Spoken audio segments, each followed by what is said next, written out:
It's time for a new game. Let's hope I get the audio right on the first try. Probably not. It's time. That sounds good. Phoenix Wright, Ace Attorney Trilogy. New scene. Game capture.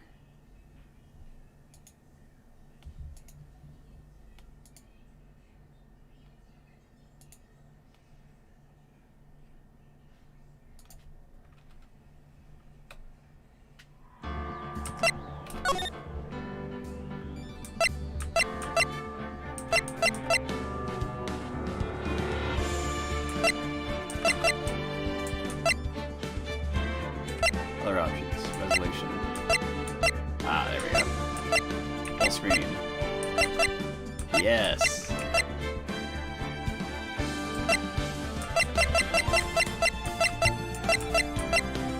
English.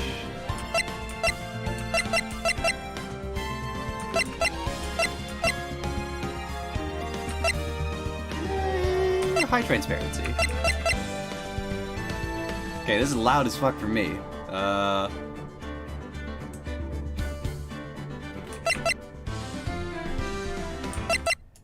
See how that...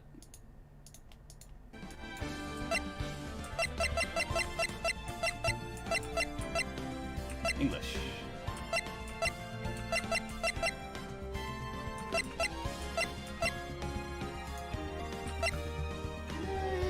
High trans... Okay, let's...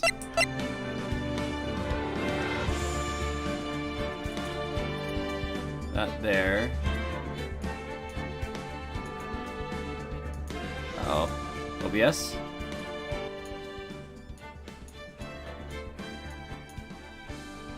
Let's see how that sounds. Test, test, test, test, test. How does this sound? Objection! Ah. Okay, let's...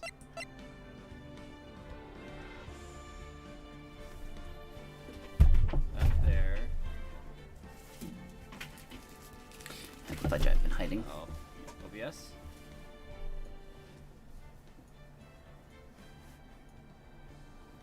See how that sounds. Test, test, test, test, test. How does this sound? Objection! That's actually perfect. Ah. Excellent. Cool. I got it in one. Fuck yeah.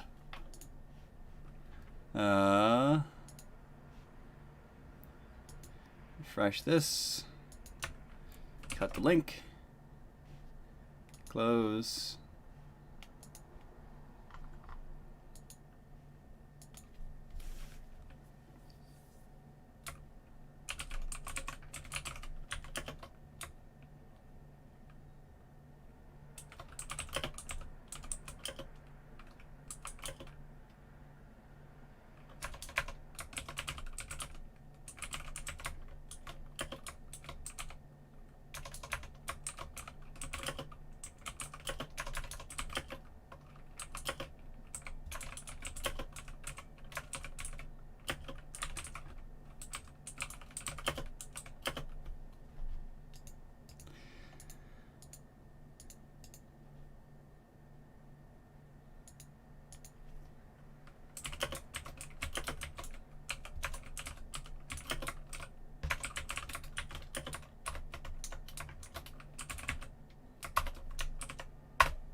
Okay, got that up, got that up.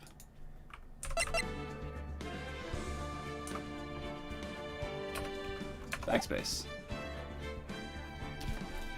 Sweet. It's time for Ace Attorney. I'm so excited. I've heard many good things about this game, but I've never actually played it.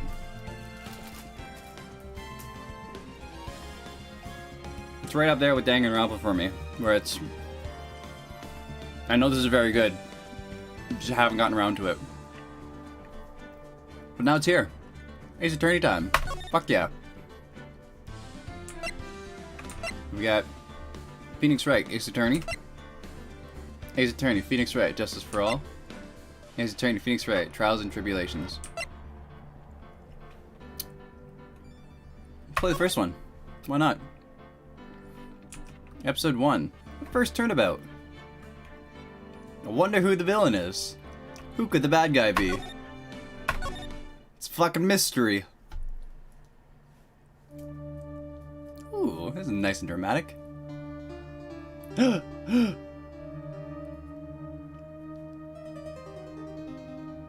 Oh, someone got bludgeoned. Oh no! The cute girl got bludgeoned with the statue. Damn it! Why me? Can't get caught. Not like this. I've got... What? Someone like him. I'll make it look like he did it.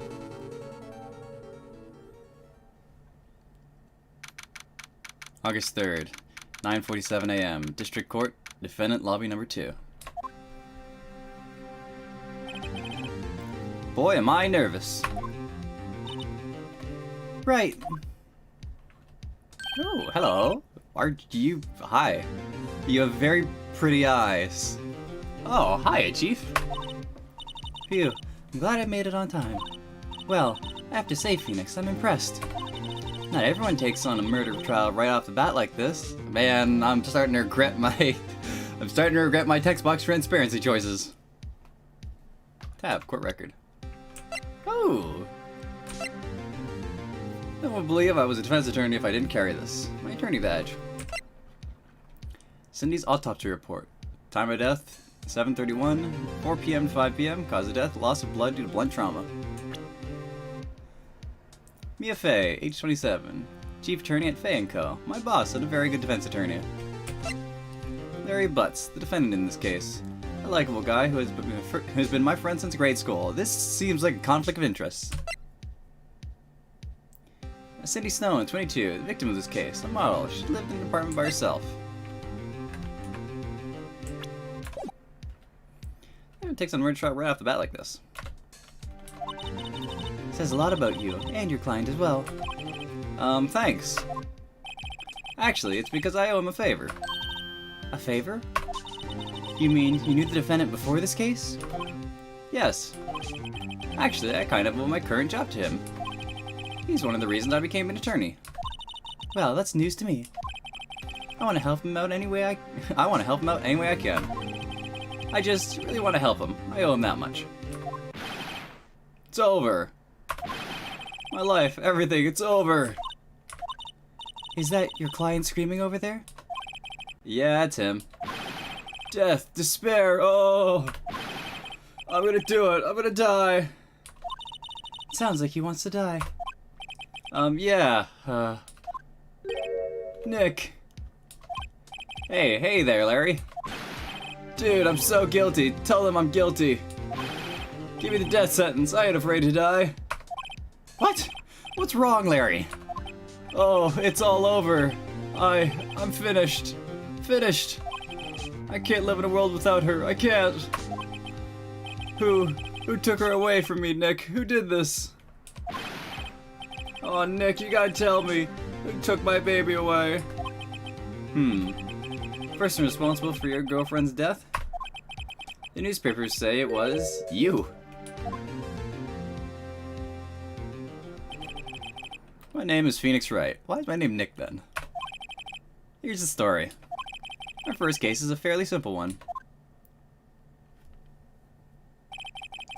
A young woman was killed in her apartment. The guy they arrested was the unlucky sap dating her. Larry Butts. My best friend since grade school. Our school has a saying, when something smells, it's usually the butts.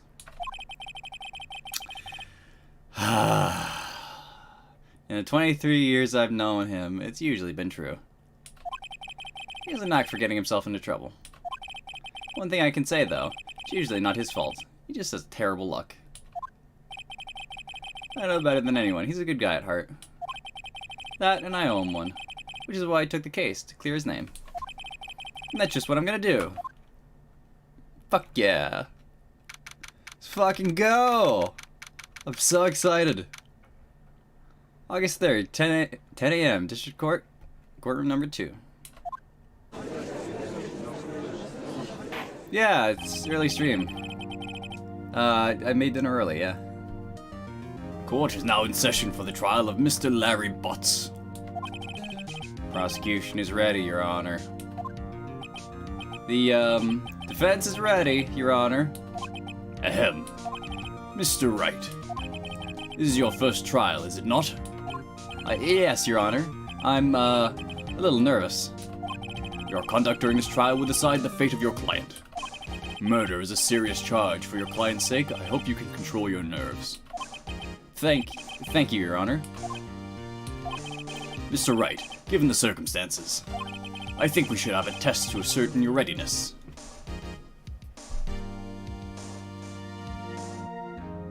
Turn down my headphones a little bit.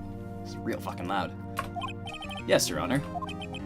Ugh. Hands shaking. Eyesight fading. The test will consist of a few simple questions. Answer them clearly and concisely. Please state the name of the defendant in this case.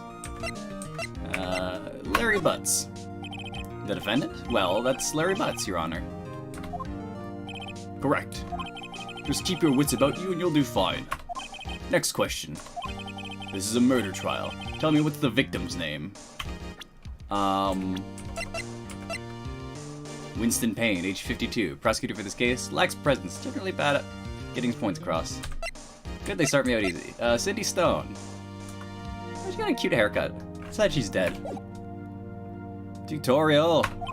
Phew. I know this one. Glad I read the case report cover to cover so many times. It's... Wait. Uh-oh.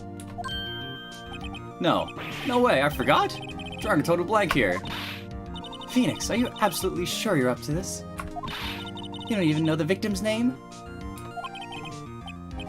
Oh, the victim. Of course I know the victim's name. I, just forgot, temporarily. I think I feel a migraine coming on. Look, the victim's name is listed in the court records. I've found this already. Just press tab to check at any time, okay? Remember to check it often. Do it for me, please. I'm begging you. Mr. Wright, who is the victim in this case? Oh, I can even check now? Cool. It's good to know. Cinder Block. Cindy Stone. The victim's name is Cindy Stone. Correct. Now, tell me what the cause of death was. She died because she was? Poison, blunt, struck, hit with blunt object. She was struck once by a blunt object. Correct. You've answered all my questions. I see no reason why we shouldn't proceed. You seem much more relaxed, Mr. Wright. Good for you. Thank you, Your Honor. Because I don't feel relaxed at all. That's for sure. Well then. First, a question for the prosecution. Mr. Payne? Yes, Your Honor. As Mr. Wright just told us, the victim was struck with a blunt object. Would you explain to the court just what that object was? The murder weapon was this statue of the Thinker. It was found lying on the floor next to the victim. I see. The court accepts it into evidence. Statue added to the court records. It's rather heavy. Right. Be sure to pay attention to any evidence added during the trial. That evidence is the only ammunition you have in court. This is how court works? I thought evidence was supposed to be submitted beforehand. Use tab to check the court record frequently. Autopsy report, 4 p.m. to 5 p.m. Man, we're going right into a court case. I thought there'd be a little bit of, you know, investigating. Mr. Payne, the prosecution may call its first witness. The prosecution calls the defendant, Mr. Butts, to the stand. Chief, what do I do now? Pay attention. You don't want to miss any information that might help your client's case. You'll get your chance to respond in the prosecution later, so be ready. I've forgotten voices halfway through. Let's just hope he doesn't say anything unfortunate. Uh-oh. Larry gets excited easily. This could be bad. He's twitching. Mr. Butts, is it not true that the victim had recently dumped you? Hey, watch it, buddy. We were great together. We were Romeo and Juliet, Cleopatra and Mark Antony. Didn't that end poorly? What that Cleopatra and Caesar were the... didn't they all die? I wasn't dumb, she just wasn't taking my phone calls or seeing me ever. What's it to you anyway? Mr. Butts, what you describe is generally what we mean by dumped.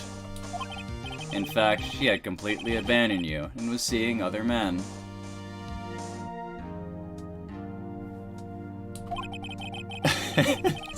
Like, coming off the heel of the Danganronpa, I didn't expect to go right into trial. But I guess, you know, you're a defense attorney. There's not too much, exciting going on. I expect a little bit of excitement beforehand, actually. She had just returned from overseas with one of them the day before the murder. What do you mean, one of them? Lies, all of it lies. I don't believe a word of it. Your Honor, the victim's passport. According to this, she was in Paris until the day before she died. Passport added to the court record. Victim arrived home from Paris on 7:30, the day before the murder. July. That's like a couple weeks from now. Indeed, she appears to have returned the day before the murder. Dude, no way. The victim was a model, but did not have a large income. It appears she had several sugar daddies. Oh. Wow. Sorry, Larry. Daddies? Sugar? Yes, older men who gave her money and gifts. She took their money and used it to support her lifestyle. Dude. We can clearly see what kind of woman this Miss Stone was. Tell me, Mr. Butts, what do you think of her now? Right? Right. I don't think you want him to answer that question. Yeah, Larry has a way of running his mouth in all the wrong directions. Should I Stop him from answering. My client had no idea the victim was seeing other men. That question is irrelevant to this case. Ugh. Dude, Nick, what do you mean irrelevant? That cheating she-dog— Oh, Larry, you moron. I'm gonna die. I'm just gonna drop dead. Yeah. When I met her in, I'm gonna get to the bottom of this. Let's continue with the trial, shall we? I believe the accused's motive is clear to everyone. Yes, quite. Oh boy. This is not so good looking. Next question. You went to the victim's apartment on the day of the murder, did you not? Ugh. Well, did you or did you not? Huh? Well, maybe I did, but maybe I didn't. Uh-oh. He went. What do I do? Have him answer honestly.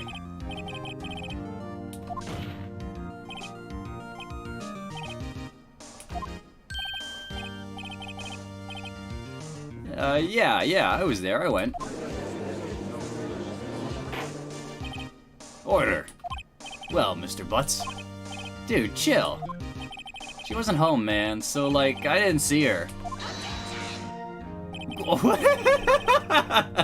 That came from him? What? Your Honor, the defendant is lying. Lying? The prosecution would like to call a witness who can prove Mr. Butts is lying. Ah, fucking Larry, you perjured yourself. Well, that simplifies matters. Who is your witness? The man who found the victim's body just before making the gruesome discovery. He saw the defendant fleeing the scene of the crime. Man, Larry, what's your fucking alibi? I'm trying to help you here, man. Order in the court.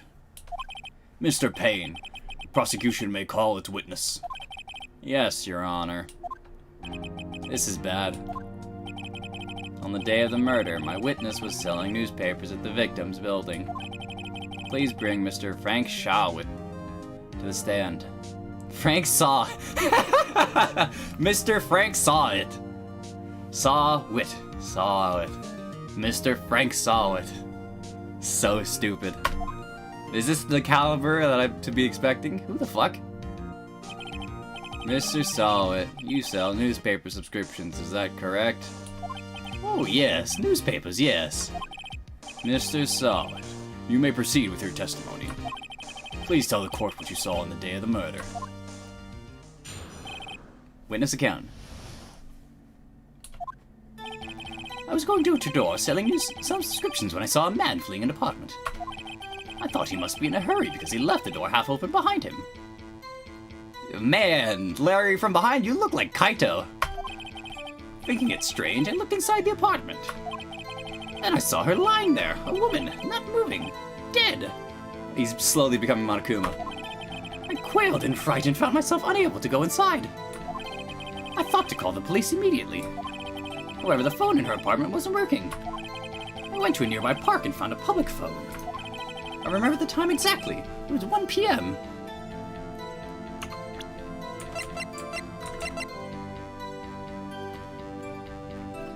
Autopsy says 4 to 5.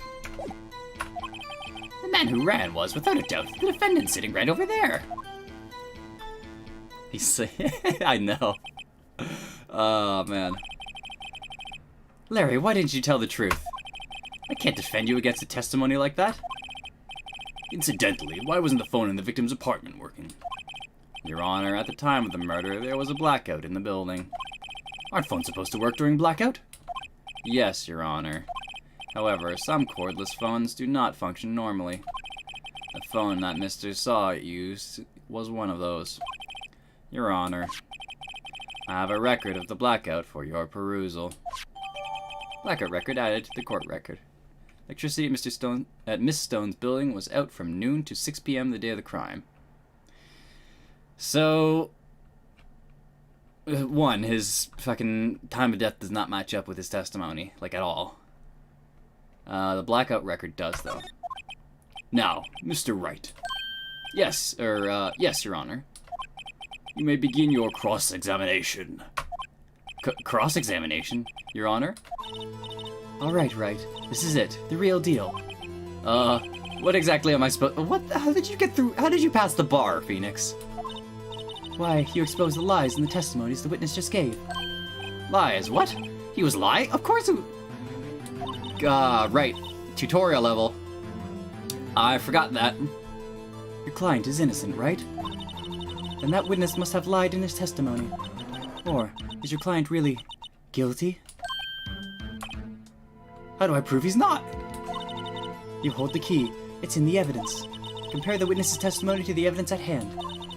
There's bound to be a contradiction in there. First, find contradictions between the court record and the witness's testimony. Then, once you've found the contradicting evidence, present it and rub it in the witness's face. Okay. Open the court records with tab, then point out contradictions in the testimony. Like, right now?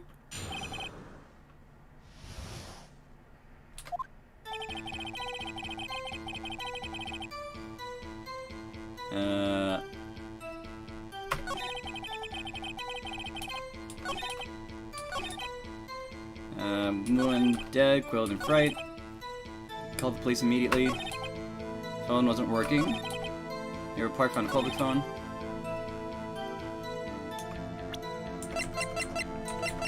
Do I have to queue it up? There we go. Found the body at 1 p.m.? You sure? Yes, it was 1 p.m. for certain. Frankly, I find that hard to believe. Your statement directly contradicts the autopsy report. The autopsy notes the time of death at sometime after 4 p.m. There was no body to find at 1 p.m. How do you explain this 3-hour gap?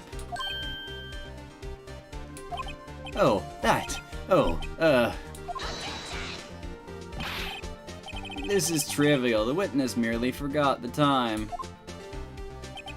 After his testimony, I find that hard to believe.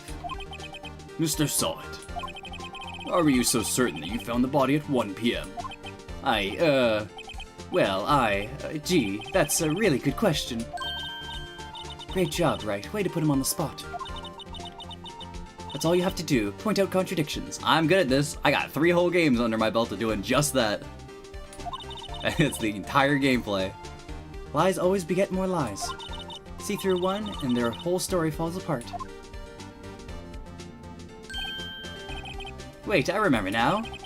Would you care to give your testimony again? Time of discovery. You see, when I found the body, I heard the time. There was a voice saying the time. It was probably coming from the television. Oh, but it was 3 hours off, wasn't it? I guess the victim must have been watching a video of a taped program. That's why I thought it was 1 p.m. Terribly sorry about the misunderstanding.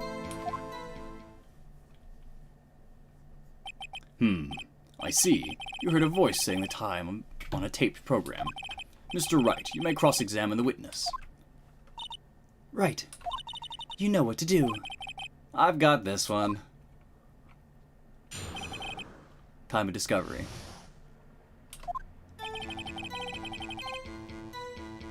You see, when I found the body, I heard the time. Voice saying the time was probably coming from the television. Sure it was a television, not a radio? Well, no, I guess it might have been a radio. Incidentally, there was no radio on the premises. There was only one large television. Right. I can't put my finger on it, but something about this seems fishy.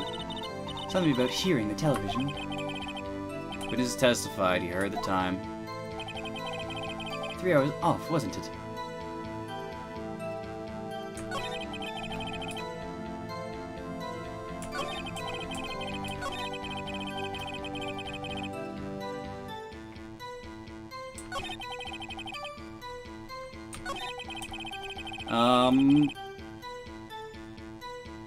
I think here.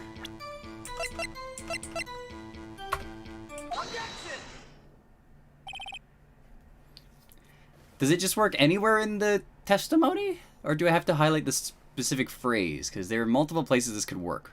Hold it right there. The prosecution has said there was a blackout at the time of the discovery. And this record proves it. You couldn't have heard a television or a video. Ah. Well, The defense has a point. Do you have an explanation for this, Mr. Sawt? no, I find it quite puzzling myself. Quite. Ah, wait, I remember now. Mr. Sawt? The court would prefer to hear an accurate testimony from the very beginning. These constant corrections are harming your credibility. That, And you seem rather distraught. my apologies, Your Honor. It, must have been a shock of finding the body. Very well, Mr. Sawt. Let's hear your testimony once more, please. Man, he's perjured himself twice now. How much more do we need from him?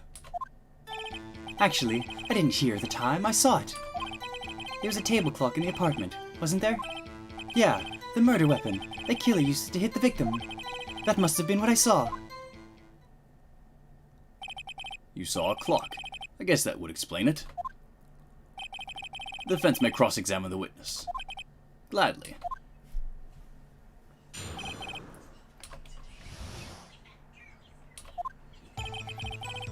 Did hear the time I saw it. Table clock in the apartment wasn't there. Murder weapon. The killer used to hit the victim. If I hit Q here... The murder weapon? Yes, the table clock that was used as a weapon. That's what I just said. Did you doze off in the middle of my testimony or something? Something's fishy here.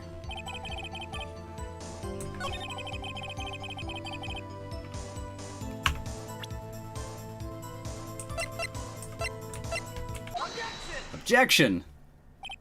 Wait just a moment. The murder weapon wasn't a clock. It was the statue. Now, how is this supposed to be a clock? What? You with your objections and your evidence, just who do you think you are? Some kind of lawyer or some shit? Bullcrap! Just answer the question, Mr. Sawt. Hey, I saw it there, okay? That's the clock. That's a clock? Your Honor, if I may. Yes, Mr. Payne? As the witness stated, the statue is indeed a clock. The neck is a switch. You just tilt it and it says the time out loud. As it doesn't look like a clock, I submitted it as a statue. My apologies. I see. So, the murder weapon was a table clock after all. Well, Mr. Wright, it appears the witness's testimony was correct. This is a clock. Do you have any problems with his testimony now?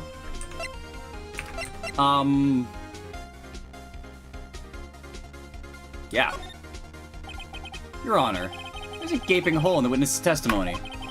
The only way you could have known the weapon was a clock is to hold it in his hand. Yet the witness testified that he never entered the apartment. Clearly a contradiction. Indeed. The witness knew it was a clock because he went into the apartment. You're lying. You were inside the apartment on the day of the murder. Oh yeah? Prove it. Prove I went in there. I'll do better than that. I can prove you were the one who killed her. You struck her with the clock, and the shock of the blow triggered the clock's voice. That was the sound you heard. Order in the court. Intriguing. Please continue, Mr. Wright. Yes, Your Honor. Mr. Sott, the sound must have left quite an impression on you. Understandable, since the murder weapon spoke just as you hit the victim. That voice was burned into your mind. That's why you were so certain about the time. What's the meaning of this? This is all baseless conjecture. Baseless? Just look at the witness's face. Yeah. Will the witness care to elaborate? Did you strike the victim with the clock? That day I never. Look, the clock, I heard, no. I mean, I saw. Oh! He just threw a toupee at me! Motherfucker! Shut up, I hate you. It was him, I tell you. I saw him.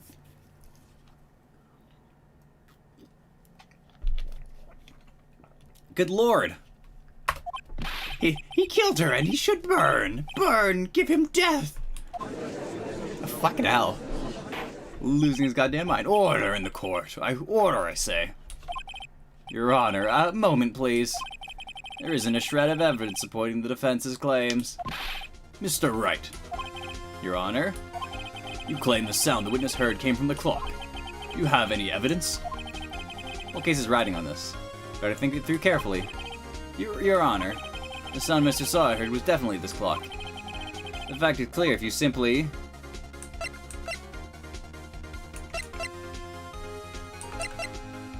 examine the clock's batteries, ask the neighbors, try sounding the clock. Because if the clock is 2 hours off, or 3 hours off, 4 p.m., heard 1 p.m., try sounding the clock. Let's sound the clock here. Now, here in this courtroom. Your Honor, may I have the clock? Ask the court to listen very carefully. I think it's 8:25. That certainly is a strange way to announce the time. Well, he is the thinker after all. That's a cute clock. I like that clock. I want that clock. I think it's 8:25. So, you've heard the clock. What are your conclusions, Mr. Wright? Mr. Payne, can you tell me what time it is now? It's 11:25. Ah. As you can see, this clock is exactly 3 hours slow. Precisely the discrepancy between what Mr. Sott heard and the actual time of death. So, Mr. Sott, try to talk your way out of this one. Ha! Ha! Ha ha! You forgot one thing! Uh-oh. What is he talking about now? While it may seem like that clock is running 3 hours slow, it proves nothing. How do you know it was running 3 hours slow on the day of the murder? If you can't prove that, you don't have a case. He's right. How am I gonna prove that? the victim got back beforehand. If Larry doesn't recognize the clock, then she brought it back from Paris, so it's not 3 hours slow, it's like 18 hours slow or something. Damn it, I was so close. Mr. Wright, seems you lack the critical evidence to support your claim. Yes, Your Honor. This means I cannot let you indict this witness. Unfortunately, this ends the cross-examination of Mr. Frank Sott. I come all the way down here to testify, and look what happens. You treat me like a criminal. A criminal. You lawyers are all slime. Ugh, I almost had him. Sorry, Larry. How did you fail him? The jury's not gonna convict Larry after that. There's nothing I can do about it now. Not so fast, Mr. Sott. Chief. Listen up, Wright. Don't throw this one away. Not like this. Think. But Chief, it's over. I can't prove the clock was slow the day of the murder. Nobody can prove that. Well, yes. But that doesn't mean you still can't win. Try thinking out of the box. Don't waste time doubting the facts. Assume the clock was 3 hours slow and think through it. Ask yourself, why was the clock 3 hours slow? Figure out the reason and you'll have your proof. Right? Right? Don't do that to me. You're fucking me up, Mia. Can you think of a reason why the clock would be 3 hours slow? Yes, of course. Because it came from Paris. Wait. Maybe I can prove it. You must have evidence somewhere that can prove it, right? Find it and let them have it. Well, Mr. Wright, you said the clock was already running slow on the day of the murder. Have you found evidence to support this claim? Of course. There's a piece of evidence in the court records that can prove my claim beyond a doubt. Ha! Tough words. Let's see you pull this one off. Let's see this evidence that proves why the clock was running slow.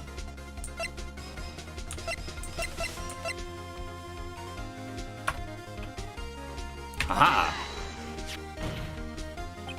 The victim had just returned home from abroad the day before the murder. As we all know, the time difference between here and Paris is 9 hours. I did not know that. So the clock is running 9 hours slow. No? No. I don't know. When it's 4 p.m. here, it's 1 a.m. the next day there.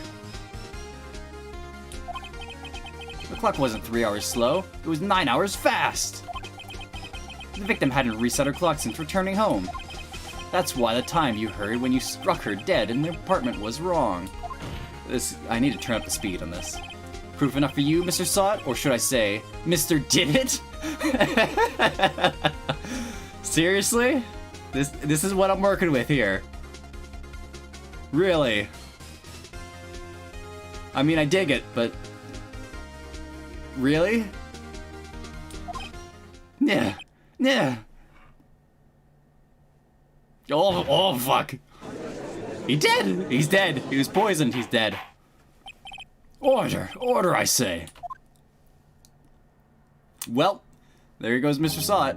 Well, this case has certainly turned out differently than we all expected. Mr. Payne, your witness? He was arrested and has been taken away, Your Honor. This was, not quite what I was expecting here. Well, very well. Mr. Wright? Mr. Did It, fuck. Yes, Your Honor? I have to say I'm impressed. I don't think I've ever seen someone complete a defense so quickly. And find the true culprit at the same time. Thank you, Your Honor. At this point, this is only a formality, but... This court finds the defendant, Mr. Larry Butts. Not guilty. Fuck yeah.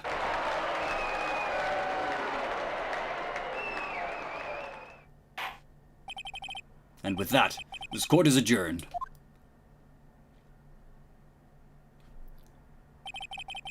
Turns out that Frank Sott was a common burglar. Oh, man. He posed as a newspaper salesman to check and see when people were out of the house. That day, when Larry went to her apartment, the victim wasn't home. After he left, Mr. Sott let himself in to do his dirty work. While he was searching her place, the victim returned. Flustered, Mr. Sott grabbed the nearest blunt object he could find.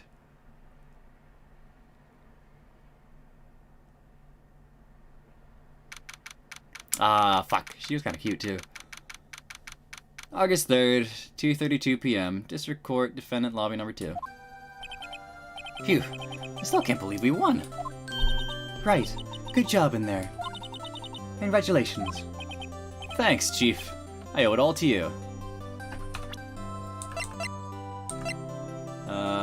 Sound effects, screen shake, text box, transparency high.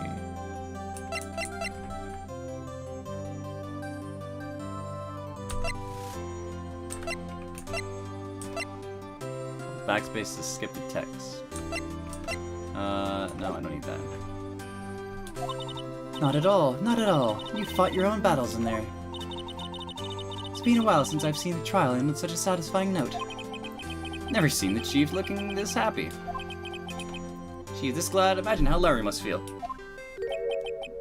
Probably very upset, because, you know, what he thought was his girlfriend is dead. My life is over. Larry, you're supposed to be happy. What's wrong now? Oh, Nick. Don't worry about me. I'll be dead and gone soon. Good. Wait, no. I mean, bad. Bad, bad, bad, bad, bad. Larry, you're innocent. The case is closed. But my Sydney Windy's gone, man. Gone forever. Larry, she was a... nah, never mind. Congratulations, Harry. Harry? Yes, you. I can practically see the headlines now. Harry Butts, innocent. Hold on. I think Ace Attorney is all about murders? I think so. I'm pretty sure. They could be wrong, but I think so. I won't forget this, ever. Let's celebrate. Dinner, movie, my treat. Oh, no, I couldn't. Hey, I was the one who got you off the hook. Oh, hey. Here, take this. It's a present. A present? For me? Wait, wasn't this the evidence that... Actually, I made this clock for her. Made one for her and one for me. Really? You? You made this? That's actually very impressive. Well, thank you. I'll keep it as a memento. Yo, Nick. Can you believe this? I was so into that chick. And she was just playing me for a fool.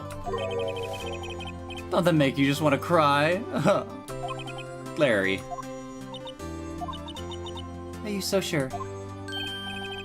Excuse me? Don't say that. I think she thought quite a lot of you in her own way. Nah, you don't gotta sympathize with me. It's okay. Oh, I'm not just sympathizing, really. Isn't that right? Don't you have something to show your friend? Something that proves how she felt about him? Huh? Oh, yeah, right. What the heck is she talking about?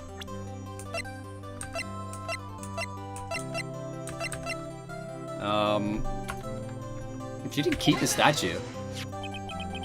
Check this out, Larry. Proof positive you weren't just some chump to her. Huh? What about that clock? This is the clock you made for her, Larry. And she took it with her when she traveled. Whatever, she probably just needed a clock, that's all. You think so? It's a pretty heavy clock to take traveling. Well, make of it what you will. Not to, you know, remind you of your dead fucking ex. Hey, Nick. I'm glad I asked you to be my lawyer. Really, I am. Thanks. Hope that made him feel a little better. Right? I hope you see the importance of evidence now. What do you mean? What kind of tool is right that he didn't see the importance of evidence as a lawyer?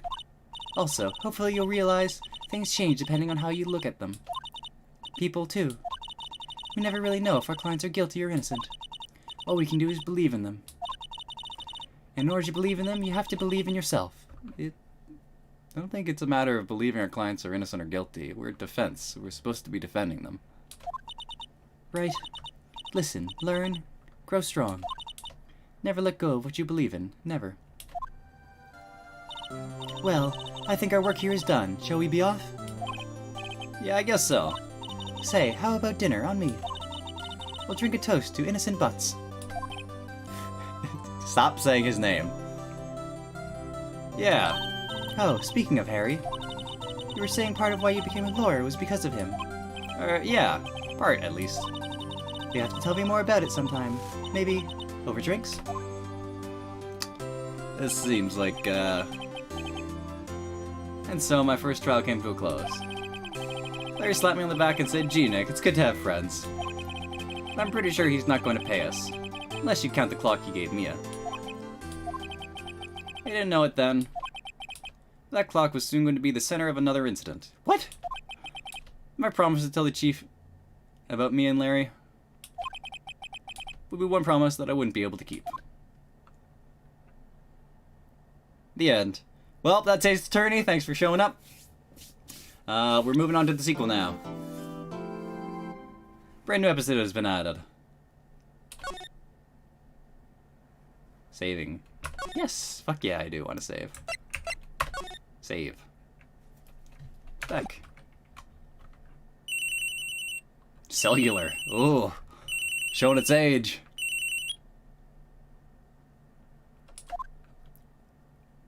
Hello, this is Maya. Hey Maya, it's me. Mia, what's up? You haven't called in a while. Sorry, I've been so busy. How have you been? Well, lonely. That's all your fault. Nah, I'm just teasing. I've been great. I'm finally getting used to having my own place. That's good to hear. Actually, I'm calling because I have a favor to ask. I know. You want me to hold evidence for you. Sharp as always. There's a lot of buzz about the upcoming trial. I just don't feel safe keeping the evidence here. What? Can you do that? I don't think you can do that. Don't you have to, like, submit it to the court and they hold it for you so that no one tampers with it? Or, you know, gives it to a fucking friend? I gotcha. So, what is this time? When did this came up? It's a clock. When did Ace Attorney come out? Which one? That is not what I asked for. When did Days of Terror... What the fuck? When did Ace Attorney come out? Which one? The game. Which one? Ace Attorney the game. Ace Attorney was published the 11th of February 2012. Not what I was looking for. Live action Ace Attorney? What the fuck? It's a clock. A clock? Yeah. It's made to look like a statue, the thinker, and it tells you the time. I thought you might like it. You always like toys. Hey, I'm not a little girl anymore, sis. Now. You know I'm only teasing. Ah, I should probably tell you, the clock isn't talking right now. Huh? It's not working? That's lame. I had to take the clockwork out, sorry. I put some papers inside of it instead. Papers? Is that the evidence then? Well, there's a possibility that it might turn out that way, yes. Can you come by my office tonight, say 9, to pick it up? I'll be on a pre-trial meeting until then. Okay, sis, but I expect dinner. Something good. Like burgers. I could really go for a good burger. So, what little I know about Ace Attorney is that it was butchered just as bad in translation as Danganronpa was. And by that I mean, for the most part it's alright, but there's certain things that don't translate well. Like, burgers is a stand-in for sushi. And they just keep saying burgers. I was like, oh, let's go for something nice for dinner. Sushi. Nope, burgers. Because this came out in like, what, 2001 or something? Ridiculous like that. Ace Attorney's an old franchise, right? Ace Attorney.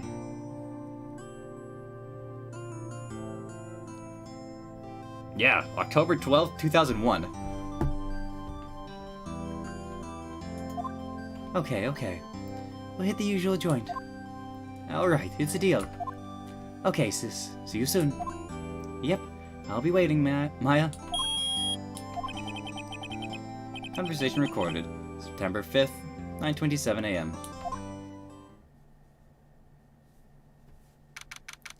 September 5th, 8:57 p.m.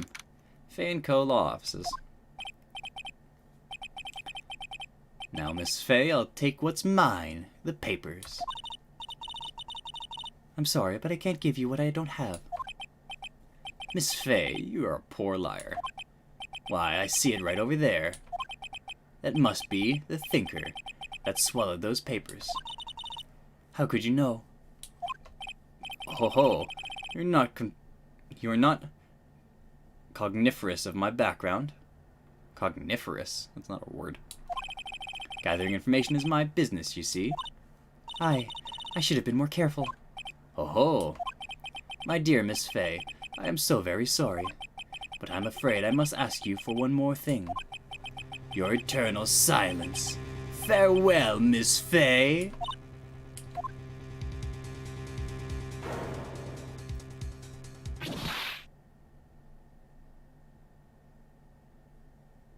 You just gonna show me the... Alright. Red, white, blue. What?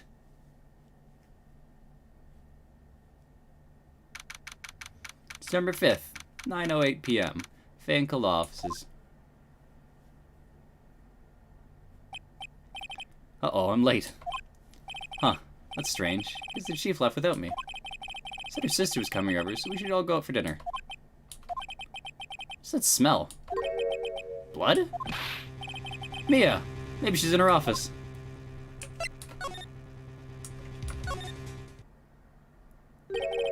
That smell. Blood! Sis. Someone's there! Chief? Chief! Chief! Is she dead?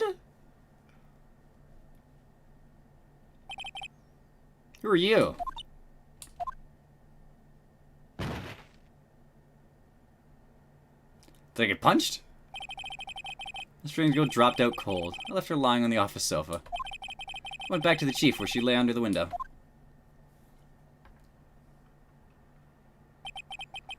Her body was still warm. I could feel it when I held her shoulder. Then, all too quickly, it began to fade. Until finally, she was cold. Fuck, she's dead! I thought that was a character! Chief! Examine. Oh, fuck.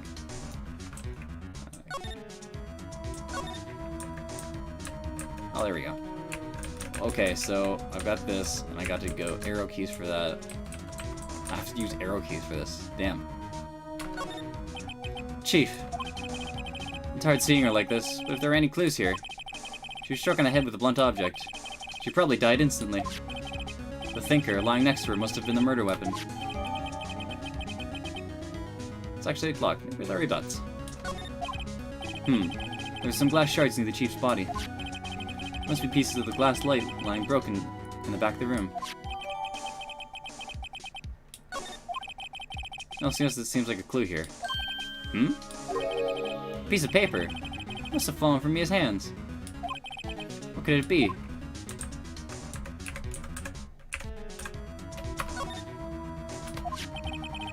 The word is written in blood on the scrap of paper. Maya. Did Mia write this? This piece of paper is a receipt from the department store, dated yesterday. Receipt added to the court records. I think that's enough snooping around for now. Better call the police and find out what that girl was doing here.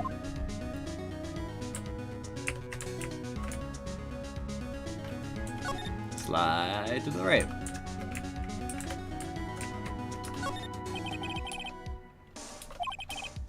Fill your case records and recent rulings. Man, I cannot use the same voice for Phoenix. Fucking kill my vocal cords. I gotta find a good villain to use it for.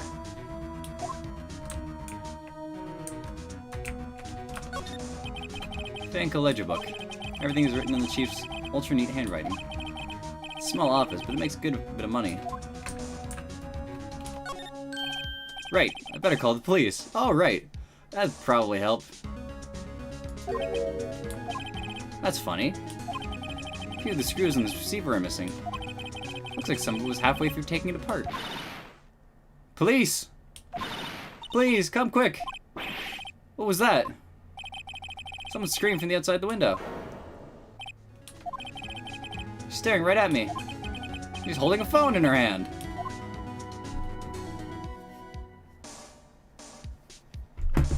Slide to the left. Large building right across from the office. The Gatewater Hotel, a nice luxurious place.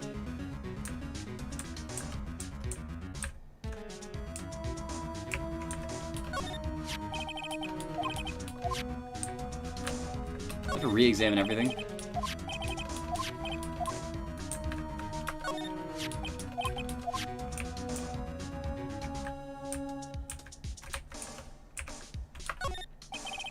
Chief's chair, simple, functional design. Feels pretty good to sit in it too. Surprisingly, the Chief was never good with machines. About all she used his PC for was email. Picked this up, an ancient model for some garage sale for practically nothing. Using for screws, better not use it. Oh. This thing collides with the UI. My magnifying glass here.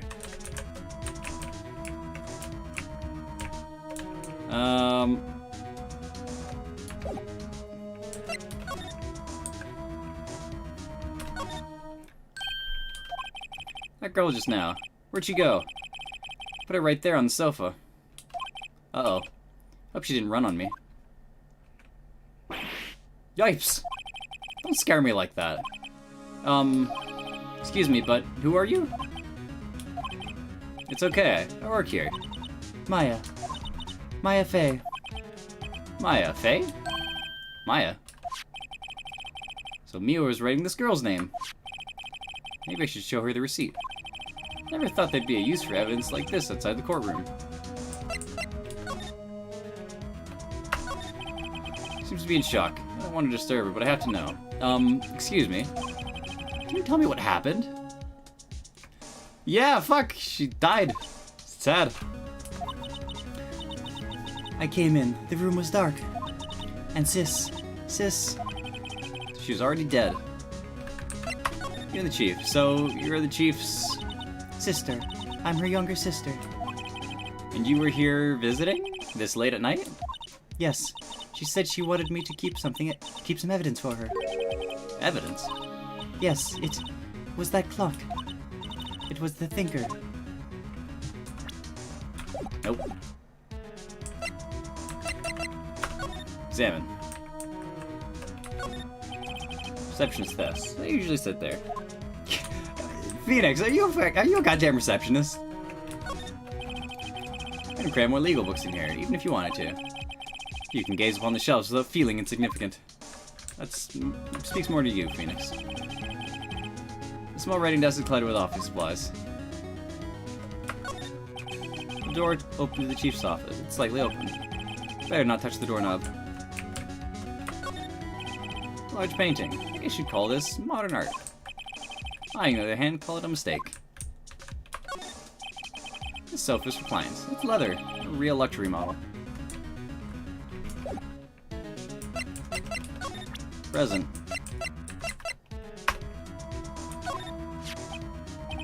About the thinker. The thinker. That was... Oh, sis. Oh. Probably shouldn't have asked her about the murder weapon.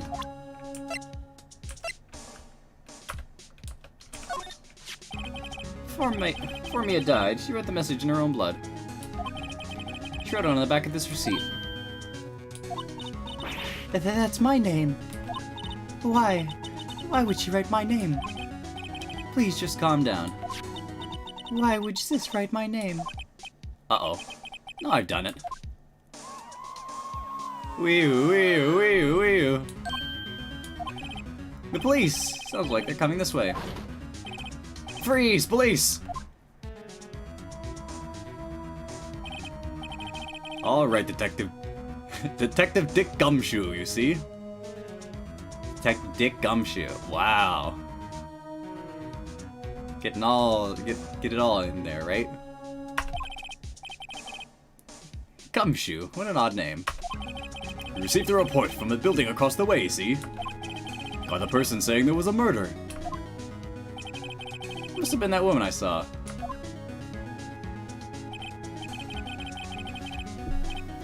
Anyway, I don't want either. You're moving 1 inch, Kay? Great. Just great. Maya, wait. She wouldn't have... Nah. Whoa. Excuse me. This word Maya here mean anything to you? That's my name. What? The victim drew this here note in her own blood, see? With her dying breath, she wrote down the killer's name. Killer? I'm not... Case closed. You're coming down to the precinct, ma'am. What? Man, I gotta work 2 cases pro bono in a row? Mia's younger sister Maya was arrested on the spot.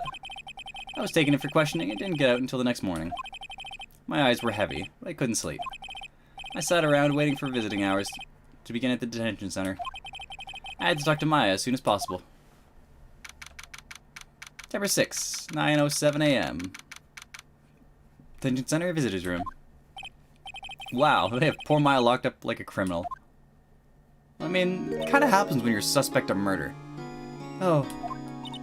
It's you, the lawyer. Good morning. Good morning. She looks so tired. Are you going to be my attorney? Well, that's what I wanted to talk to you about.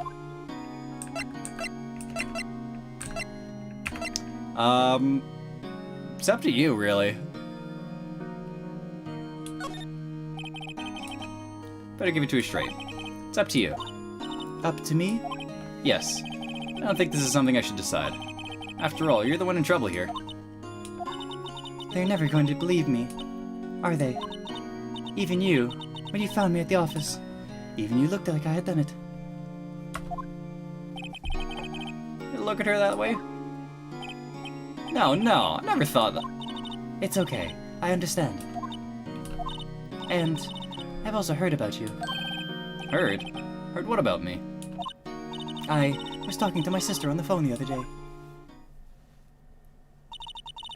Today is my junior partner's first time in court. Wow, really? How did that go? It was quite the scene. Honestly, I was on the edge the whole time. It's been a while. Ha, so he crushed it and burned. He's a genius. One of those strike fear into the hearts of evil types. The only thing he's lacking is experience. Huh, sounds like it was fun. Well, I know who to go to if I ever get in trouble now. Gee, that doesn't sound like a flag at all. Fucking A. I don't know, Maya. I think you might want to wait. Give him 3 more years. That is, unless you want to be found guilty. Wow, alright, go fuck yourself. That's what she said. I'm sorry. I didn't mean to insult you. No, it's okay. It's true, I guess. But at the same time, I can't just sit by and watch. When I think of that person who did this to Mia, I know.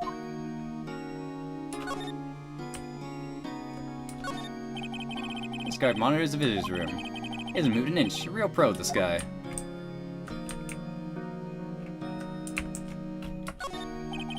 Smile for the camera.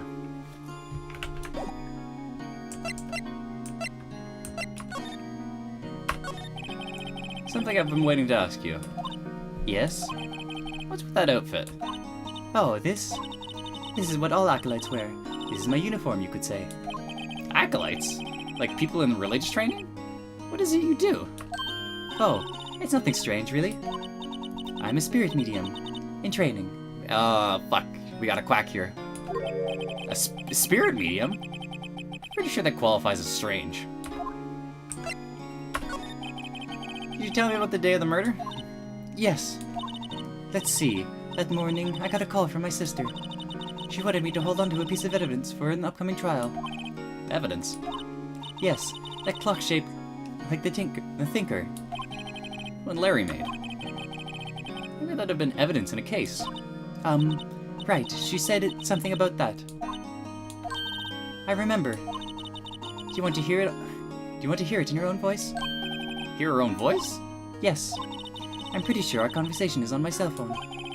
You recorded it. Yeah. I forgot how to delete these things. So you're an acolyte, a medium in training. That's right. The Fae family, especially the women, have always been very sensitive to the spirit world. Wait a second, you said the Fae family? So Mia was into this stuff too? Of course. She left the mountain to follow her career, she said. Left the mountain, good lord. Her powers were first class, too. I had no idea. Wait, What? so you're a real honest-to-goodness spirit medium? With ESP and all that? Yes, in training. Well, can't you contact me as spirit then? That's a little offensive. Ducks. We could just ask her who killed her. I'm sorry. I'm still in training. I couldn't do something on that level. Thought that would be too easy. So, you say you have a conversation with your sister on your cell phone? Let's hear it. Right. Oh. I just remembered. The detective took my cell phone. Sorry. Oh, right. Of course. Next time I see Detective Gumshoe, I'll ask him for it. I'll write you a note so you don't forget, okay? Sure, thanks. Conversation I had with my sister is recorded on my cell phone. Maya's memo. Huh? Something in the matter? I was wondering, could I ask you a favor? This is the address of the famous lawyer. My sister gave me this a long time ago. She said if I was ever in trouble, I should call him. And, well, I'm in trouble. You think you could go ask him to represent me? Sure, why not? I'll go ask. Thank you so much. I've no one else to turn to. Say, what about your parents? I see. Don't worry, leave it to me. Thank you. The trial's tomorrow at 10 p.m. Or at 10 o'clock. What? Tomorrow? Tomorrow. What if this guy refuses? They told me that if I don't find one, the state will pick an attorney to defend me.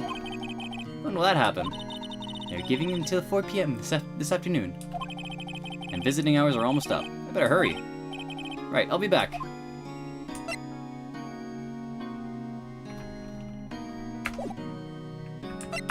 Gonna move on. Grossberg Law. December 6th, Grossberg Law Offices. According to the receptionist, the big boss is out. She couldn't say when he'd be back. Must be hard to keep track of everything when you're a famous lawyer. Not to mention running an office like this. Guess I just have to come back later. Now let's snoop. Table for clients. Elegant ebony case, if I'm not mistaken. That light is made of solid gold. Even I can tell someone here's got money to burn. An expensive potted plant. No idea what kind of plant it is, but it probably is the most expensive one available. That painting has been bugging me ever since I stepped in here. The oil paint is so thick it's practically giving me a stuffed nose. But the price is nothing to sneeze at either, for that matter. Solid mahogany desk. The wood's been polished to a deep luster. Expensive-looking mahogany bookshelves, filled with expensive-looking books. Funny. They don't look like they've ever been read. I mean, you can't just buy fake books. Like, you can pay someone just to have books for you and furnish your bookshelf if you want.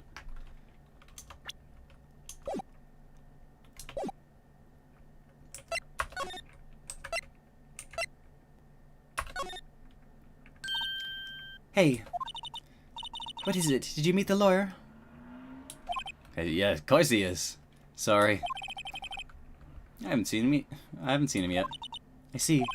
Better go see if I can find this elite lawyer she's talking about. Faye & Co. Number 6, Fancull offices. Offices filled with police officers. We're all busily searching for clues. Hey, you there.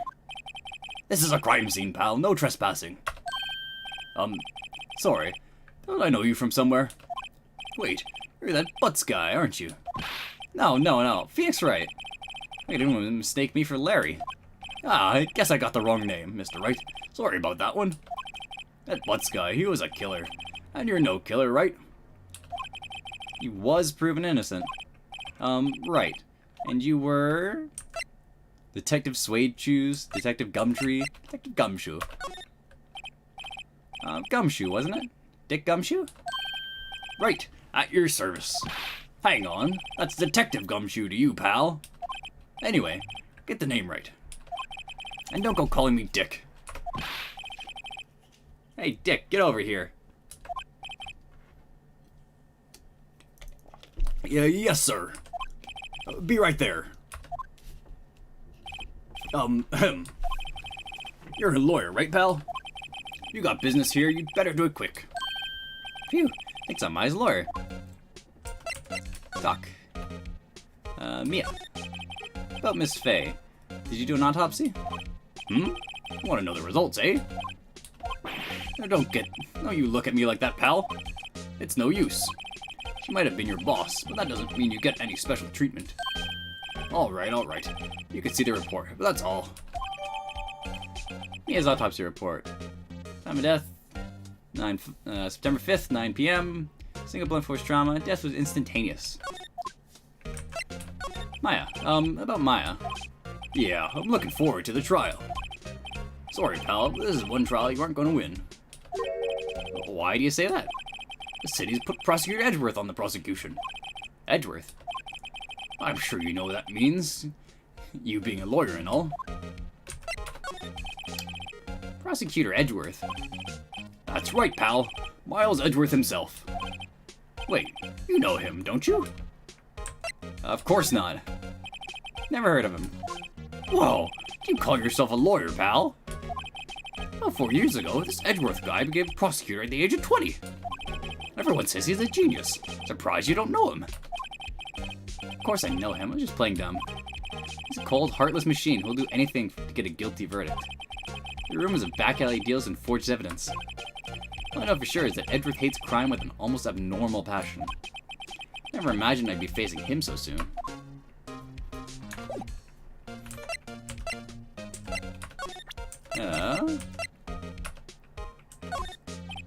I was wondering, do you see Maya Fay's cell phone? Oh, that? I have that. You think you could give it back? Sure, I mean, wait a second, pal. Tricky lawyer. Uh-oh, he's on to me. Tell him straight, tell him not so straight. Okay, I can't be straight with this guy. What should I tell him? Something the matter? Oh, no, that carry sharp on the cell phone. This? It says, the Steel Samurai Warrior Neo Hold Tokyo. The Steel Samurai. An action hero on TV. Yeah, you see, that strap is a collector's item. She was worried it might get lost if it went down to the precinct. That's what she said? Yes. Okay, pal. Wrote down all the numbers she called anyways. Here you go. Maybe you didn't notice the recorded conversation. Cell phone received from Detective Gumshoe. Check the court record to hear the recorded conversation. Just have asked all the questions they need to. You all done, pal? Yes. Thank you. I'll be heading out now. Oh, wait. One more thing I wanted to mention to you. I don't suppose you're planning on talking to that witness. Anyway, you better not. No influence a witness with your lawyerly ways, pal. Come to think of it, I'd completely forgotten about her. The witness? Yeah, Miss April May.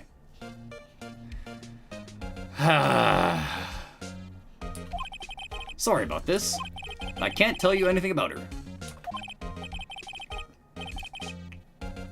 You just told me her name. Miss May, huh? You sent her home already, then? You're trying lawyerly tricks on me now. She's not going outside her room till the trial. So, she's still in the hotel across the way. She should know better than to try to get a detective to leak information. You got that right, pal. Time to pay a visit to Miss May. Jeez, that was easy. Check. Oh, whole conversation.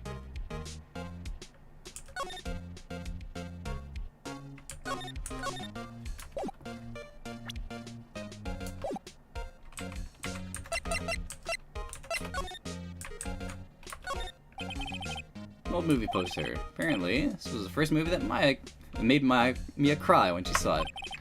I have to check it out one of these days. Mia's desk. Perfectly clean, as always. The only thing that's missing is Mia. Wasn't she just bludgeoned on the ground? Why did they pick everything up? His favorite potted plant. I remember it had this bizarre name no one could ever remember. Cordyline strictia. Pal. Who's that? The sky's blue, and so am I. There's a hotel right across the way. There's a horrendous amount of legal books here. Scarier still is that Mia probably read all these. Well, I mean, yeah. She's a lawyer. Move. Gatewater Hotel. Number 6, Gatewater Hotel, room 303. Well, hello there, handsome. Hi. Smooth, right? Real smooth. You're the lawyer, aren't you? The detective told me. He said, don't say nothing to that lawyer, pal. Teehee. Note of itself. Thanks, Detective Gumshoe, for making my job harder. Gee, this is all like something out of a movie. It's all so exciting, I can hardly contain myself. Don't get excited about testifying for a fucking murder. What's wrong with you? Oh, let me go freshen up so I can look the part of the beautiful eyewitness. I pity the lawyer that has to cross-examine this one. Well, sucks to suck, right? Salmon. Let's look at this obvious screwdriver sticking out. Screwdriver stuck in this drawer. I don't know what's inside. Let's take a look. Hey, hey! What are you doing? No touching. Oh, bad boy. You really shouldn't pry around in other people's rooms now. You wouldn't want to make me upset, would you? Upset? I thought she was going to explode for a second. I don't know what could be inside this drawer. Tuck. Miss May. Could you just... Who exactly are you? Oh, Mr. Lawyer. Are you hitting on me? No, hey, I'm just doing my job here. Teehee, you know, you're cute when you blush. Believe me, this is the first time in my life I've blushed this much. Right. Can you just tell me what it is you do? Well, no, Teehee, and you had your little hopes up, didn't you? Oh boy. You think you can tell me something? I need you to describe what you observed at the time of the incident. Oh, observe. Incident. You sound just like a lawyer in the movies. I like a man with a big vocabulary. Yeah, better not encourage her. You know that thing that happened the other day? The bad thing? What did you see when it happened? What the fuck?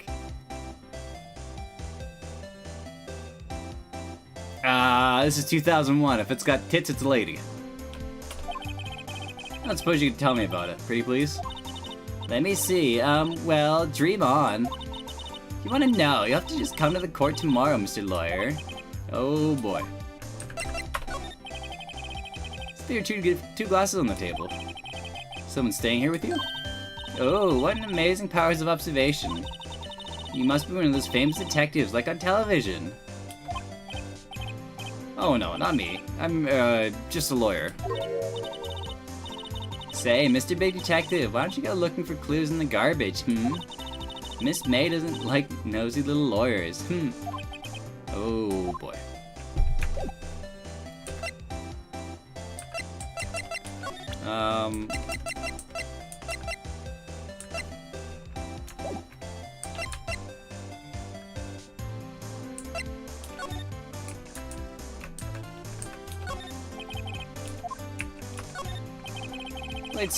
Summer sunlight streams through the window.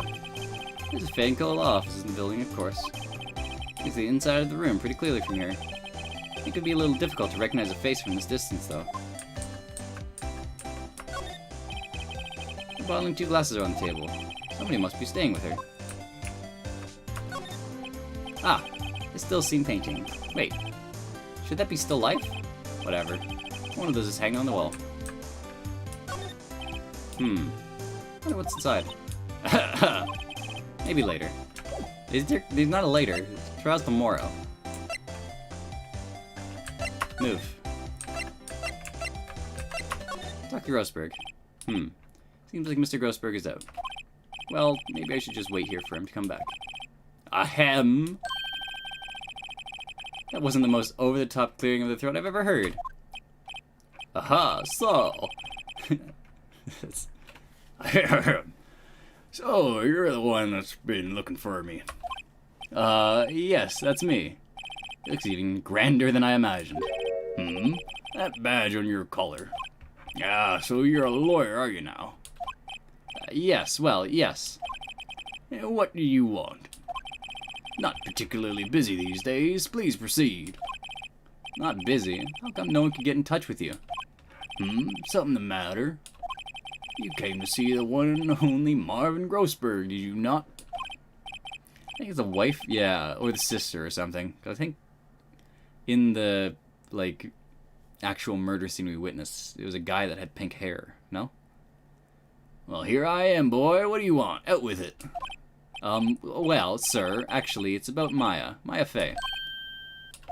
Ah, yes, Maya Fey. Go on. What a strange reaction. Acha-cha. I'm really quite busy here, son. I can't go taking cases on a day's notice. No, it's quite impossible. Well, wait a second.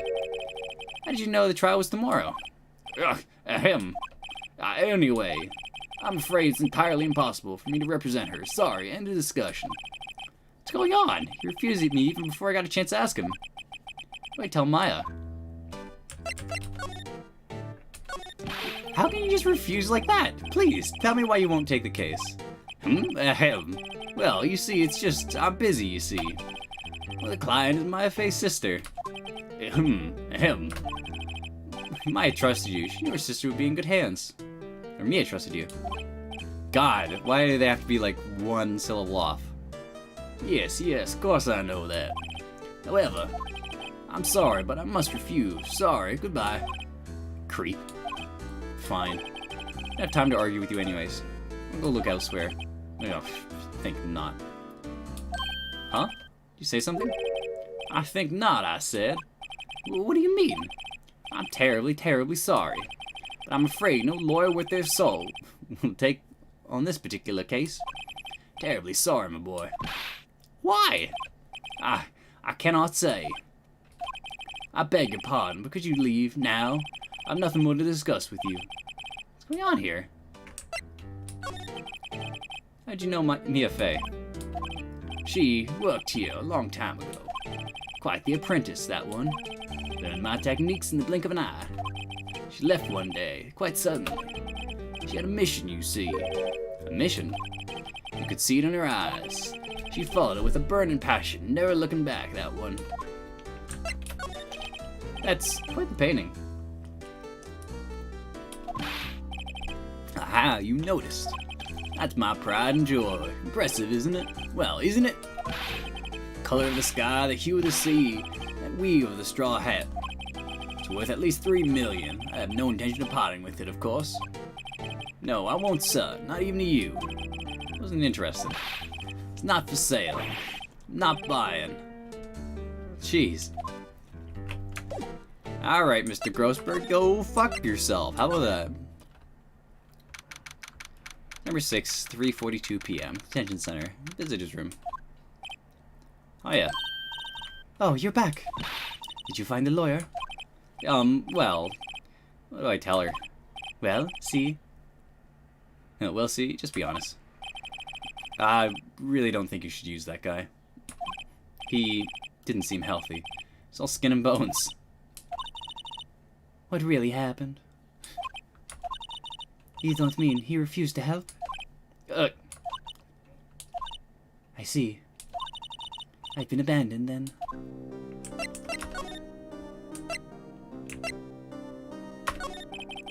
You tell me about the day of the murder. Sorry. I know it must be hard. No, it's okay. All I've been doing this last few hours is talking about it. I've kind of gotten used to it. Let's see. That morning I got a call from my sister. She wanted me to hold on to a piece of evidence for an upcoming trial. That's the thinker clock that Larry made. Practically qualifies as a serial murderer. Practically qualifies as a serial murderer right now. So then, when did you arrive at the office? It was right around 9. It was right around 9. The lights were off and I could smell blood. Then I found her, my sister. Thanks, Maya. That's all I need to hear for now. What about your family? I only had my sister. My father died when I was very young, and I don't know where my mother is. Don't know? So she could still be alive? The women in my family have been mediums for generations. They say a lot of spiritual power runs in our blood. About 15 years ago, our family was involved in an incident. There was a man, and he ruined our mother's life. Ruined? After that, she disappeared. Several years after that, my sister announced she would become a lawyer, and she left the mountain. So, you live by yourself? Yes, I've gotten used to it. You living on a fucking mountain by yourself? What the fuck? Oh, also, I had to become independent, or I would lose my powers. Feel bad for her. Wear yourself up on that mountain. So, who was this man who, ruined your mother? About 15 years ago, there was an unusual murder case. It made quite a stir. Everyone was talking about it, apparently. The police were running out of leads, and they were getting desperate. Wait, they didn't use a spirit medium, did they? The police convinced my mother to try and contact the victim. Wow, so what happened? The case was solved. We thought. You thought? The man my mother helped the police capture was innocent. The police's consultation with the medium had been all carried out in secret, of course. But a man found out about that and leaked it to the press. He told all the papers that my mother was a fraud, and the media jumped on it big time. She, my mother, became the laughingstock on the nation. I see. White. Excuse me? White. That was his name. My sister told me. White? Just a little longer now before the state-appointed lawyer comes, I guess. 4 p.m. Time's up. What should I do? Leave her and go home? Defend Maya. Fuck yeah. Made up my mind. I'm gonna defend you whether you want me to or not. Why? Why? Well, I can't abandon you.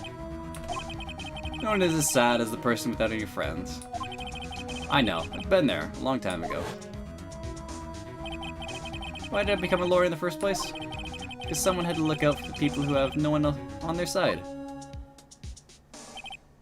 Maya, I won't abandon you. You can count on me. That's so kind of you.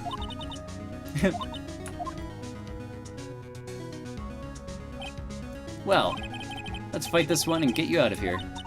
Right, thank you. Whew. Smiled at last. Looks like an entirely different person.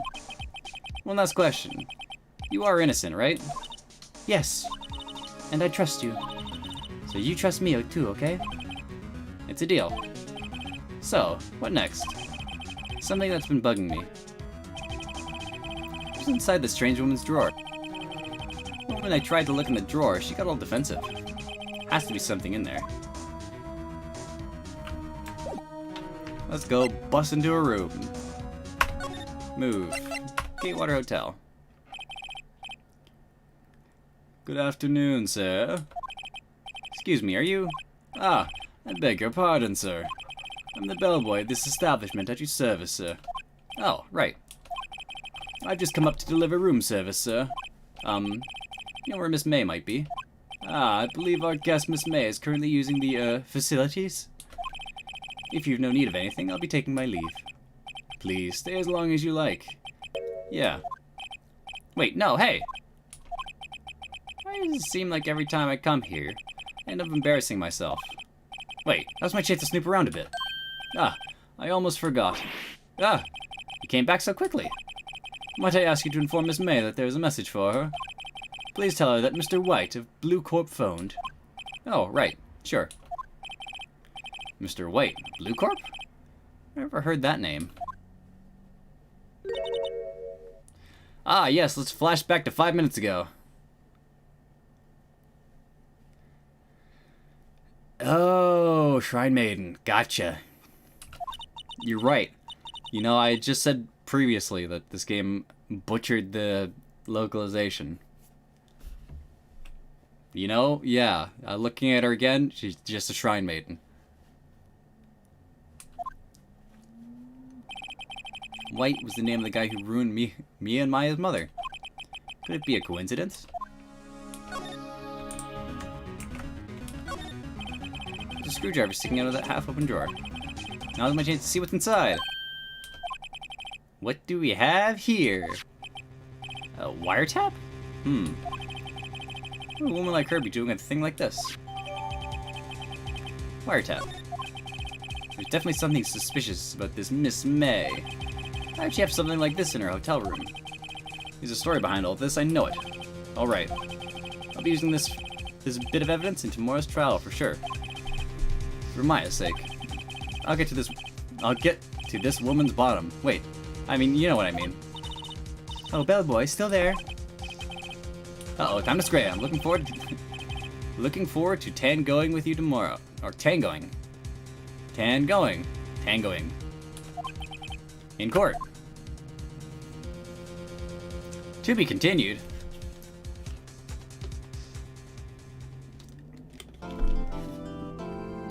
To be continued immediately. Day 2, trial. September 7th, 10 a.m. District Court, courtroom number 1.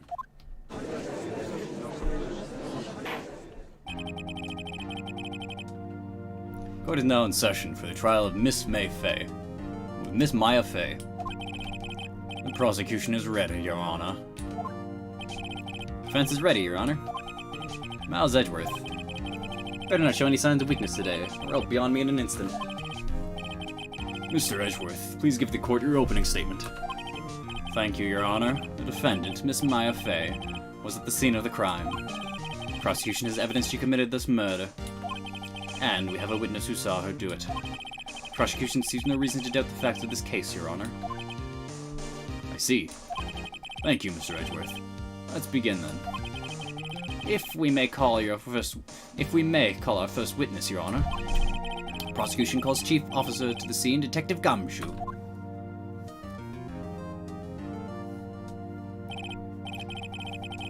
Witness, please state your name and profession for the court. Sir, my name is Dick Gumshoe, sir. I'm the detective in charge of homicides down at the precinct, sir. You're in charge? Ugh. Detective Gumshoe, please describe for us the detail of this murder. Yes, very well, sir. Let me use this floor map on the office to explain. The body was found by this window here. And the cause of death? Loss of blood due to being struck by a blunt object, sir.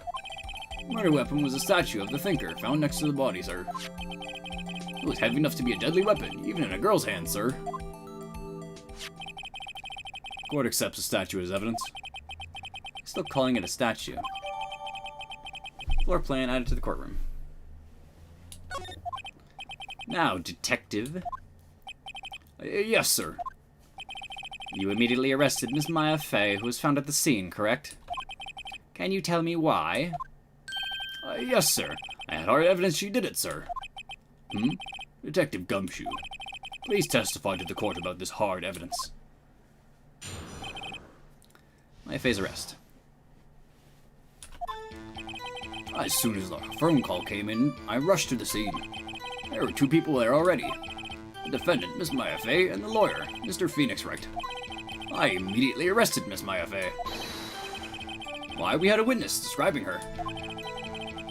The witness saw Miss Maya Fey at the very moment of the murder. The very moment, you say? Very moment. Time of death, 9 p.m.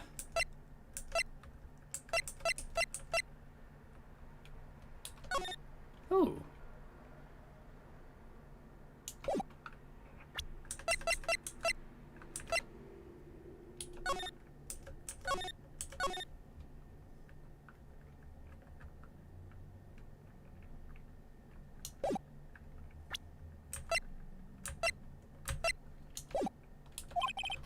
Very well, Mr. Wright, you may begin your cross-examination. Yes, Your Honor. Cross-examine what? Couldn't see a single contradiction in that testimony. Whoosh. Smack. Hey, Maya just threw something at me. What's this? My sister couldn't find any contradictions in a witness's testimony. She would just bluff it, press a witness on every detail. Witness always slips up and says something wrong. Worked lots of times.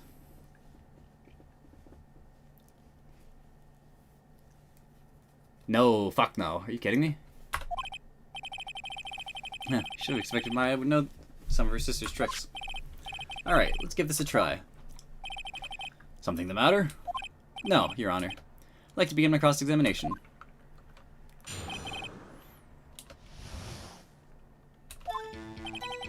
As soon as the phone came in, I rushed to the scene. There were two people there already. Defendant, Miss Maya Fay, and lawyer, Mr. Phoenix Wright. Immediately arrested Miss Maya Fay. Why, we had a witness describing her. Witness saw Miss Maya Fay at the very moment of the murder.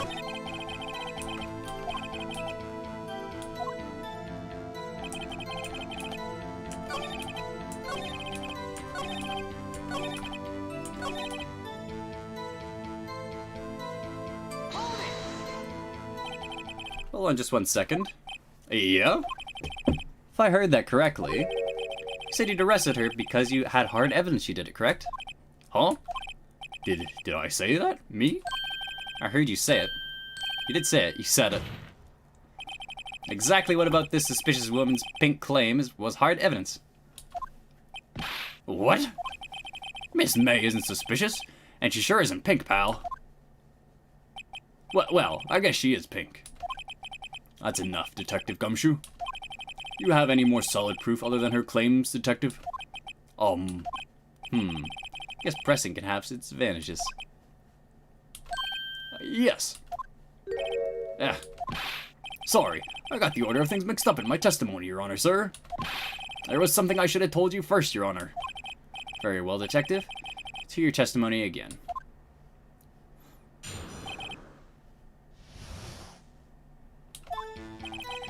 After securing the suspect, I examined the scene of the crime with my own eyes. I found a memo written on a piece of paper next to the victim's body. On it, the word Maya was written clearly in blood. Lab results showed that the blood was the victim's. Also, there was blood found on the victim's finger. Before she died, the victim wrote the killer's name. How you like that? That's my hard evidence. Before we begin cross-examination, I have a question for you, Detective. Your Honor, why didn't you testify about this vital piece of evidence the first time? I know. I'm the re-embarrassed. I forgot about it, Your Honor, sir. Try to be more careful. Very well. The defense may begin its cross-examination.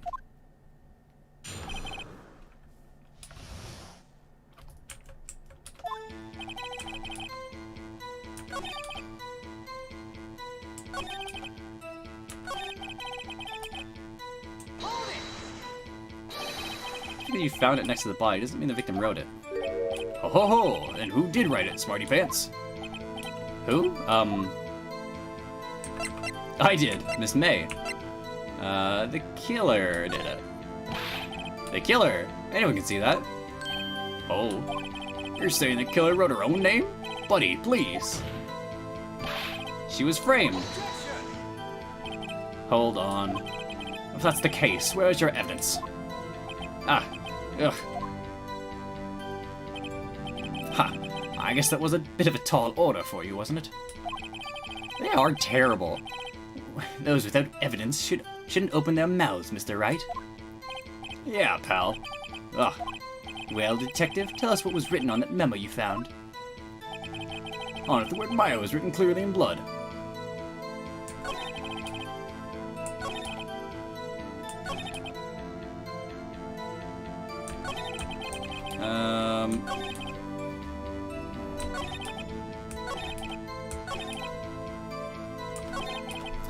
Memo written with the victim.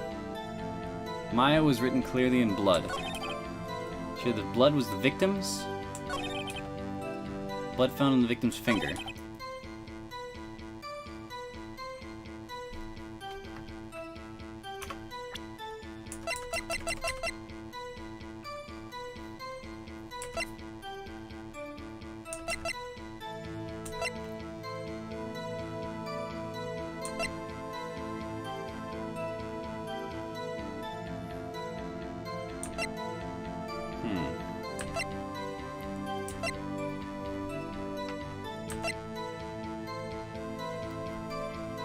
Death was instantaneous.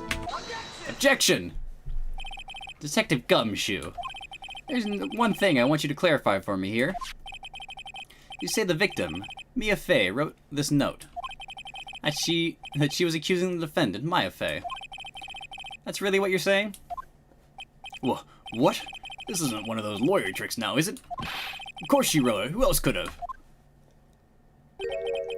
You have it backwards, detective. Well, backwards? The victim is the only person who absolutely could not have written it. This report from your department, detective. Immediate death due to a blow from a blunt object. She died immediately. What? No butting your way out of this one, detective.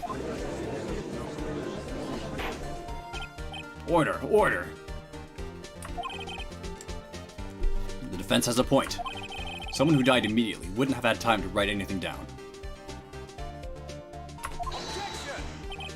Mr. Wright, I beg your pardon, but what exactly did you obtain in that autopsy report? When?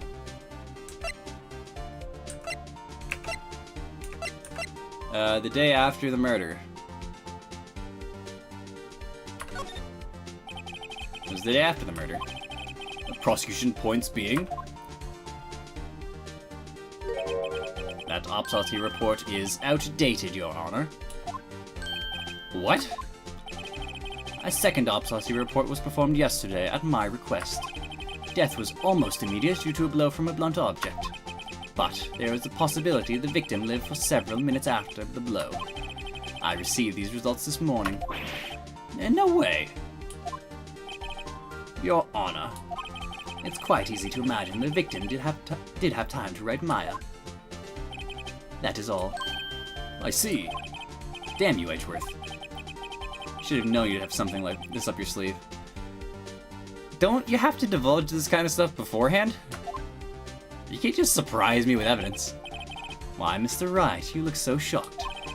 Something you want to say?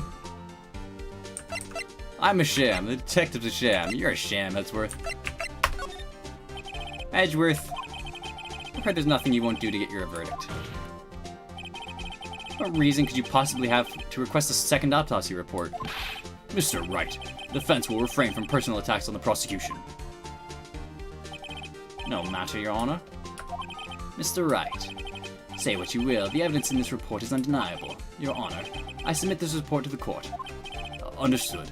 The court accepts the evidence. Well, Your Honor, the evidence strongly suggests the victim was identified as the killer. Suppose that's the obvious conclusion, yes.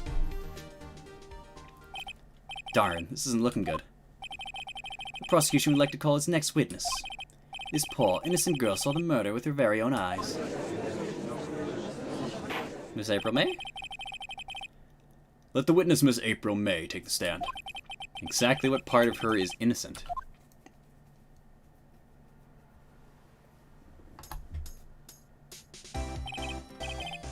Witness your name, please. April May, at your service. Oh, God.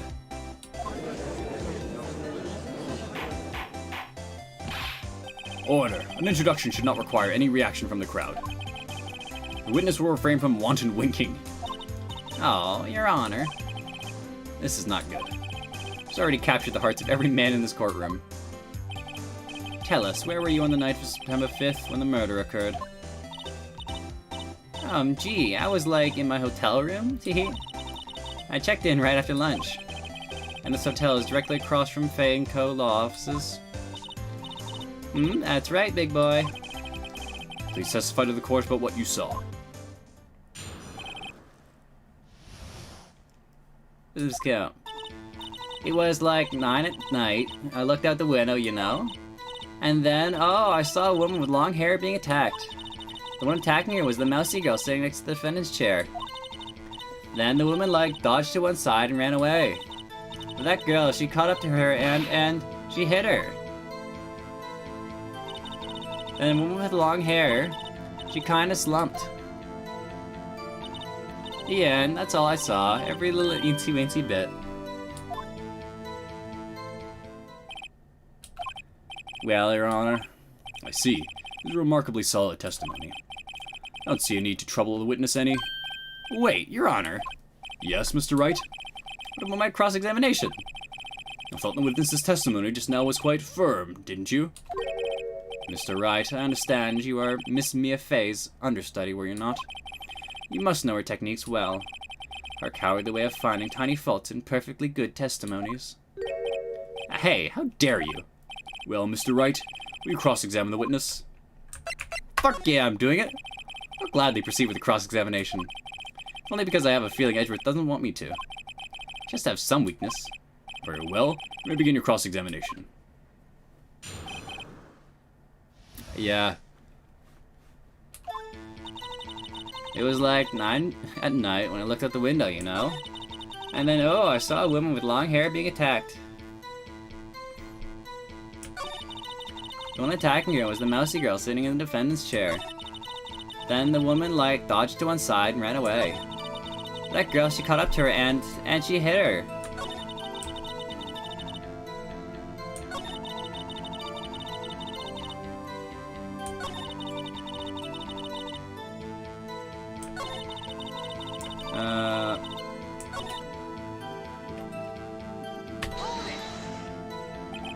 She dodged? Dodged what?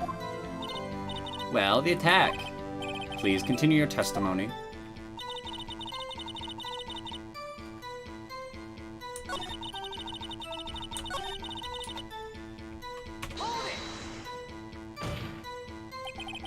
How do you know she was the defendant?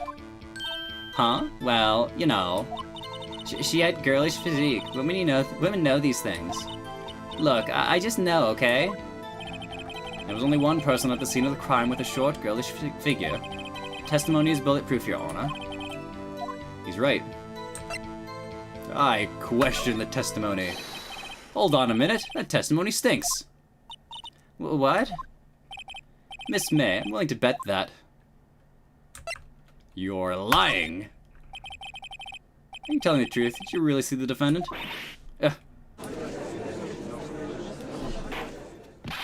Mr. Wright, what is the meaning of that? Wait, it's cross-examination. What do you mean? What's the meaning of this? Obviously, I'm accusing her of perjury. Yeah, what's the meaning? Somebody tell me, because I'm clueless about this, I mean. Okay, if you had really witnessed my client, Maya Fey, you would have noticed her clothes before noticing her physique. Ugh. No one wears clothes like this on a daily basis except her. I'm no expert in fashion, but her hairdo is far from normal for me. However, the witness's testimony mentions neither of these things. Testimony is bogus. But... Still, we don't know if she was dressed that way the night of the murder. She was, Your Honor. I saw her. And so did Detective Gumshoe. What do you say to that, Miss May? Rawr, what do you try to say? You mean lawyer. I saw what I saw. I just didn't think anything else, trifling little details were necessary, darling. Miss May, the court would like to remind you to please omit nothing in your testimony. I'm sorry, Your Honor. I'll be a good girl, I promise. Winked. Testimony again, if you would. Damn, I almost had her.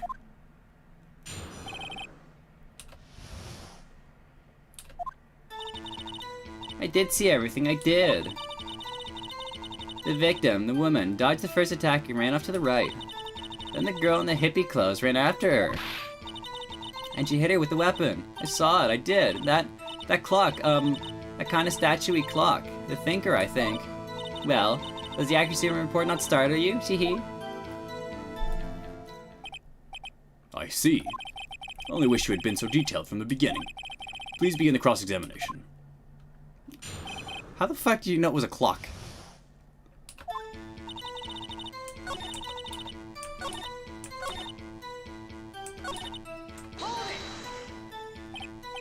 A clock?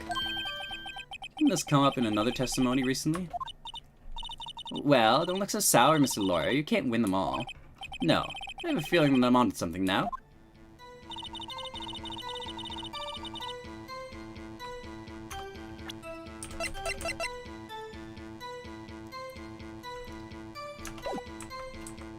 Did I present the clock?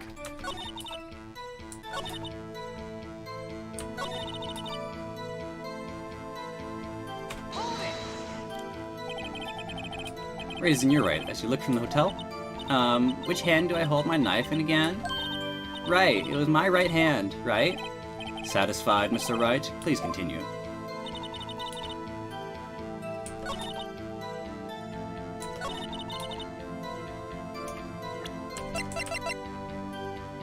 Present this. Miss May, what you just said and I was quite revealing. Revealing? Oh, you'd like that, wouldn't you? Naughty Mr. Lawyer. God, what are these games making me say? You said you think this statue, the Thinker, was a clock. There's no way of knowing that just by looking at it. Ugh. Another person in much the same position as you recently called this a clock too. And he was found guilty of murder. Order, order. Miss May, can you explain how you know it was a clock? Oh, the witness saw the murder with her very own eyes. That's all that's important here. The defense is trying to confuse the issue with trivial concerns. Yes, yes, of course. You will withdraw your question, Mr. Wright. I'll do no such thing. Go fuck yourself. The questions are all I have, Your Honor. Don't take them away from me. As you may recall, I've caught murderers with these questions before. Well, it was only once. Objection sustained. You may continue to question the witness. Whew, that was close. If you'd stopped me there, the trial would have been over. Huh? What? So, what happens now? What happens now is you answer my question. How did you know it was a clock? What? That's... Because I heard it? Yeah, I heard it say the time. So, you've been in the law offices of Fay & Co. No, hey! I didn't say that. Why would I go there? I heard it from my hotel room, hehe. The law offices of Fay & Co. when the murders took place, very close to the hotel. She could easily have heard the clock.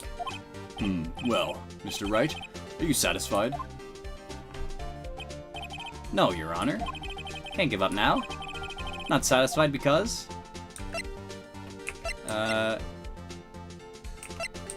It couldn't have rung. Your Honor, members of the court, it is inconceivable that the clock in question rang. It's empty. That clock is missing its clockwork. How could you possibly? Just take a look right now. Oh. See anything interesting, Your Honor? It's as the defendant says. This clock is missing its clockwork. It's quite empty.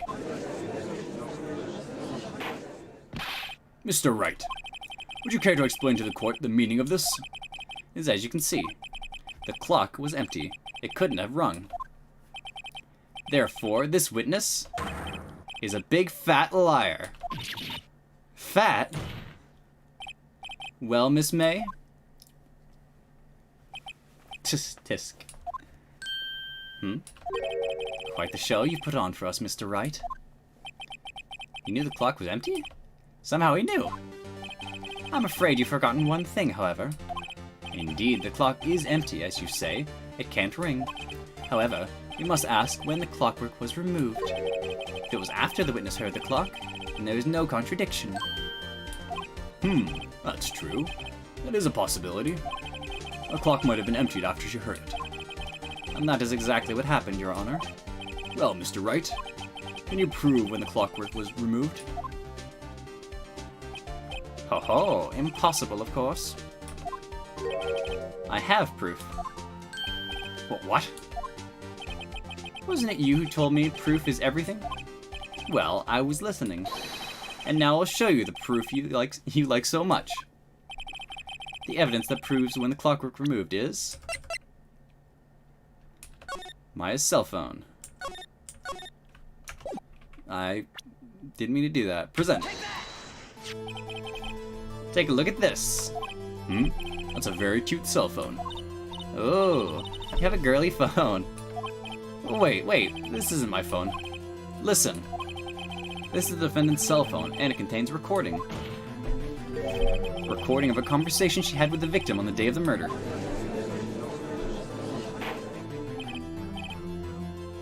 Order. The defendant's cell phone. This wasn't brought to my attention. It should have been. Like, this is... Did Gumshoe not give you, like, the notes on the cell phone? You recorded all the phone numbers she dialed. Perhaps Detective Gumshoe overlooked it. Well, that good detective better remember he's up for evaluation soon. I gotta say, I'm starting to feel bad for the big fella. Let's hear the conversation. Beep. So you just want me to hold on to the thinker for you then? If you could. Ah, I should probably tell you the clock isn't talking right now. Huh? It's not working? That's lame. I had to take out the clockwork, sorry. September 5th, 9:27 a.m. Your Honor, I think this makes it clear. The clockwork was already gone by the time this was recorded. Which was well before the eyewitness even arrived at her hotel. Well, Miss May, would you care to explain this to the court? Just how did you know that the weapon was a clock? Well, isn't it obvious? I saw the clock before. What store was it again? I go to so many. Oopsies, I forgot. Wink. So the witness had seen it before. That wouldn't make sense. Does the defense have any objections, Mr. Wright? Fuck yeah, I do. Witness claims she had seen it before. This directly contradicts a piece of evidence already submitted to this court. Well then, let's see it. Please produce as evidence that will prove the witness had not seen the clock before. Because it was made by Larry. You presided over this case. What is wrong with you? It's simple. This clock was never in any store, ever. What? A friend of mine made that clock. Only two exist in the world. And the one that isn't here is in police custody. Impossible. Everything is sold in stores. Miss May, I think it's high time that you went shopping for a better excuse. Meh. Oh? Excuse is not on sale today? Oh ho ho. Wow. What the fuck? Whoa! Oh my god. What's it to you, porcupine head? That stupid clock doesn't matter, okay? She did it, and she should die for it. Die! Did they have a death penalty in Japan in 2001? Whoa, let's not get ahead of ourselves. This is a court of law, and the witness will remain calm. Hey, silly me. Fuck, this is scary now.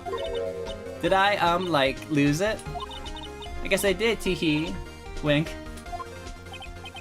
This is scary. Miss May, let me ask. Tell me, how did you know the weapon was a clock? Fucking, like, super realistic face all of a sudden. Oh dear. Does the defense have an opinion on this behavior? Okay, this is it. Yes, Your Honor. Allow me to explain how I see the truth of this matter. Miss April May, you knew the weapon was a clock because... you held it. You heard about it. Witness has never held the clock in her hand. However, she had heard it was a clock. She heard it? That is correct, Your Honor. There's no other way that she could have known the thinker was a clock. And I can show you the proof. Well, this is interesting. Let's see it then. Show me the evidence proving that the witness had heard the murder weapon was a clock. Wiretap. Have a look at this. Ah! Oh! That! I found it in Miss May's room. Mr. Wright, please explain to the court what this is. Miss April May? You were tapping the victim, Miss Mia Fey's phone, were you not? Ugh. Ugh. Your Honor, this is irrelevant.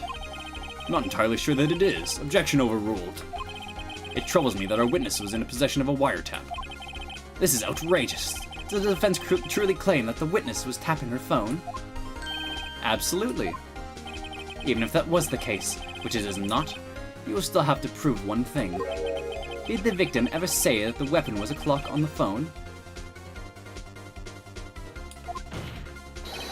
Can you prove that? I think not. Oh yeah? I think I can. It's simple. What? Here's my proof. Proof the victim said on the phone that the weapon was a clock is...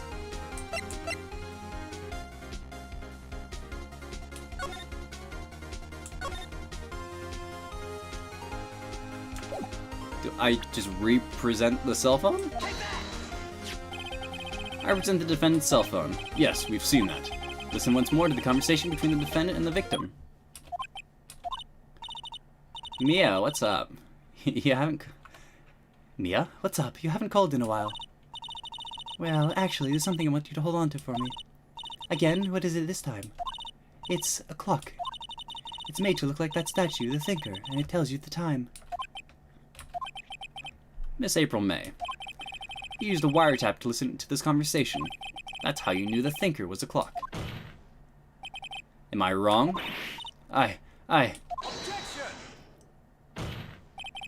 Your Honor, this is ridiculous. Your Honor, look at the witness's face. Does she seem amused to you? The defense demands an answer. Witness, answer the question. Did you tap her phone?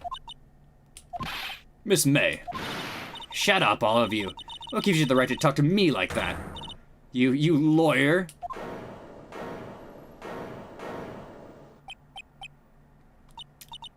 It's not fair, all of you gang up on me like that. Oh, I'm the bad girl, is that it? Is that it? Wow. That did it. The court's seeing the real Miss April May now. Now to deal the final blow.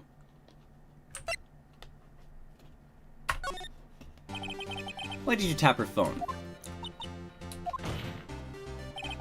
Answer the question. Do I have to? Isn't this a murder trial? Isn't tippity-tapping irrelevant? Yeah. Saying exactly what Edgeworth wants you to say. Miss May, you were tapping the victim's phone. I heard they call that irrelevant. While this court does not condone the defense's tone of voice, he has a point. Well, Miss May, do you have an explanation for the court?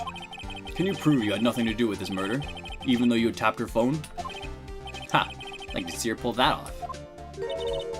Mr. Lawyer, I saw that evil, evil grin. You were probably thinking I'd like to see her pull that off, weren't you? Damn, she's good. Damn, she's good. Well, you're not the first man who's thought that, and of course, I can and will. Can't be serious, no way. Way, I say, way. Oh, and I assure you I'm serious, Mr. Lawyer. Okay, so the killing happened around 9 at night. Why, that's just when I was getting room service from the sweet bellboy. Room service? Iced coffee, I believe it was. Iced coffee, you know, like normal coffee, but cold. If you don't drink it quick, the ice melts and you have regular cold coffee. Iced coffee? Think I'm making this up? Ask the bellboy. Wink. Ergo, the witness was not on the scene of the crime of the scene at the time of the murder. So, where does that leave us? It is my great displeasure to inform you that the witness appears to have been tapping the victim's telephone. However, it is a separate crime with no bearing on the current case whatsoever. Her testimony stands. She saw the defendant, Maya Fey, commit murder. No, they're going to let her just walk away? There's no way I can win this unless I tie Miss May to the murder somehow. Well, does the defense have anything to say? Well, come on, think of something. Call the bellboy. Call the hotel bellboy as a witness. There's something suspicious here, and I'm going to get to the bottom of it. I think you've sung it quite low enough already.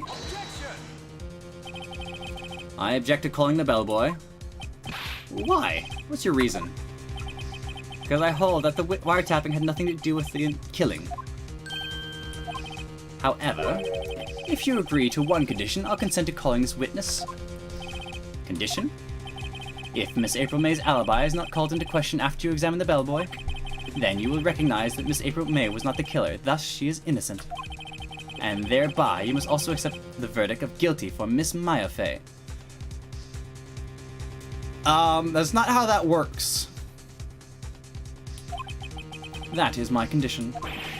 What? You'd better find something suspicious in that bellboy's testimony.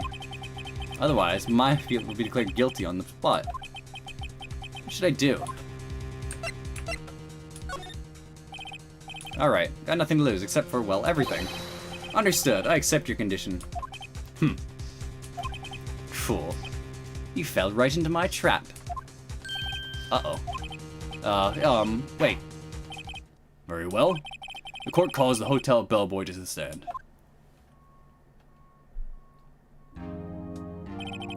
I believe we're ready for the witness to testify. He certainly does look like a bellboy. Why did you bring the tray? Yes, sir. I received your summons in the middle of the work, sir, but I'm happy to be of service. That tea set looks rather heavy, so without further ado, the witness may begin his testimony. Very good, sir. It's my Fay's room service. I am the head bellboy at the fine Gatewater Hotel in business of 4 generations. I believe I received a call after 8 in the evening from our guest, Miss May. She asked for an iced coffee to be brought to her at 9 on the dot, sir. I brought it to her at precisely the requested time, of course. You sleazy fuck. You're also bigger than I thought. Look at the shoulders on that lad. And I delivered the iced coffee to our guest, Miss Maya Fey herself. I see. The defense may begin its cross-examination. Right, I'm ready. I hope. This is it. If I can't prove Miss May was involved in the murder now, Maya will be finished.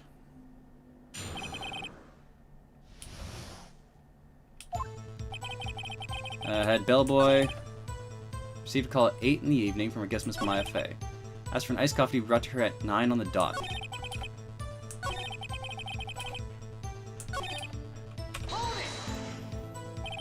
Precisely 9, then? Precisely, exactly, and most definitely, sir. 9 p.m. You can be so sure. Miss May was quite insistent that it be brought then.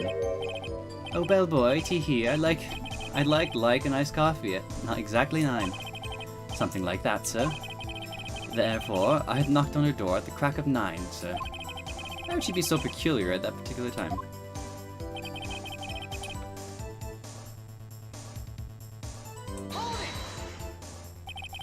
You're sure it was Miss April May herself? Absolutely, sir. Absolutely? Yes, sir. As in, so very absolutely, sir. It's an endearing mannerism of mine. Come, you're so very certain. Well, I brought the room service, sir. She, the guest, sir, favored me with quite, an embarrasser, sir. You looked at her tits. Moving on. Is that French for embrace? It's French for kiss, sir. Not a French kiss, sir. More of a peck on the cheek. Why would she have done that? I believe perhaps she was momentarily swayed by my prim demeanor, sir. It was at that moment I shall never forget, sir. Sounds pretty fishy to me. I think our Miss May was up to something and wanted the bellboy to remember her. It's no good. There's nothing here. I've only tried twice, but there's nothing here. Is that it? Tisk, tisk. Finally, you understand. This bellboy has absolutely no reason to lie. Now, if you have any decency, you will end this rather tedious cross-examination here. It was a bit tedious. The witness may leave the stand. Can't just let this happen, can I?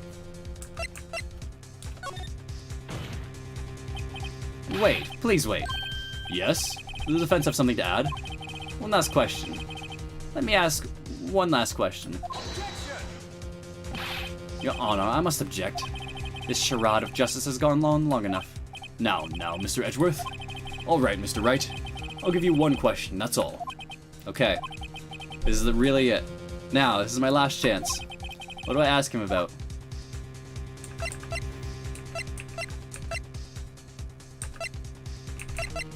Ask him about check-in.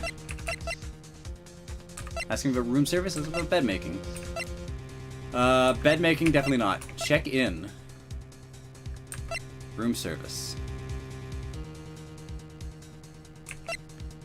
Ask him about checking in.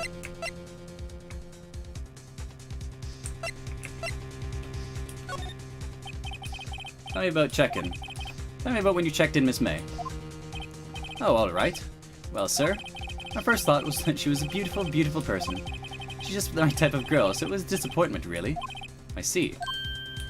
Excuse me, what exactly was the disappointment? Well, I'm not without charm, sir, but even I'd have little chance with her lover there. What did he say? What did you say? Ah, oh, rather, quite. Bellboy, tell us the truth now. Did Miss May check in with another person? I object. That was objectionable. Objection overruled. The witness will answer the question. Yes, I see. Why did you not mention this in your testimony? Well, sir, you didn't ask. Nice try. That's the sort of thing you're normally supposed to mention. Ah, yes, quite. Indeed. It was the, good barrister there, Mr. Edgeworth, who... He asked me not to mention it if it wasn't specifically asked, sir. Ugh! You fool!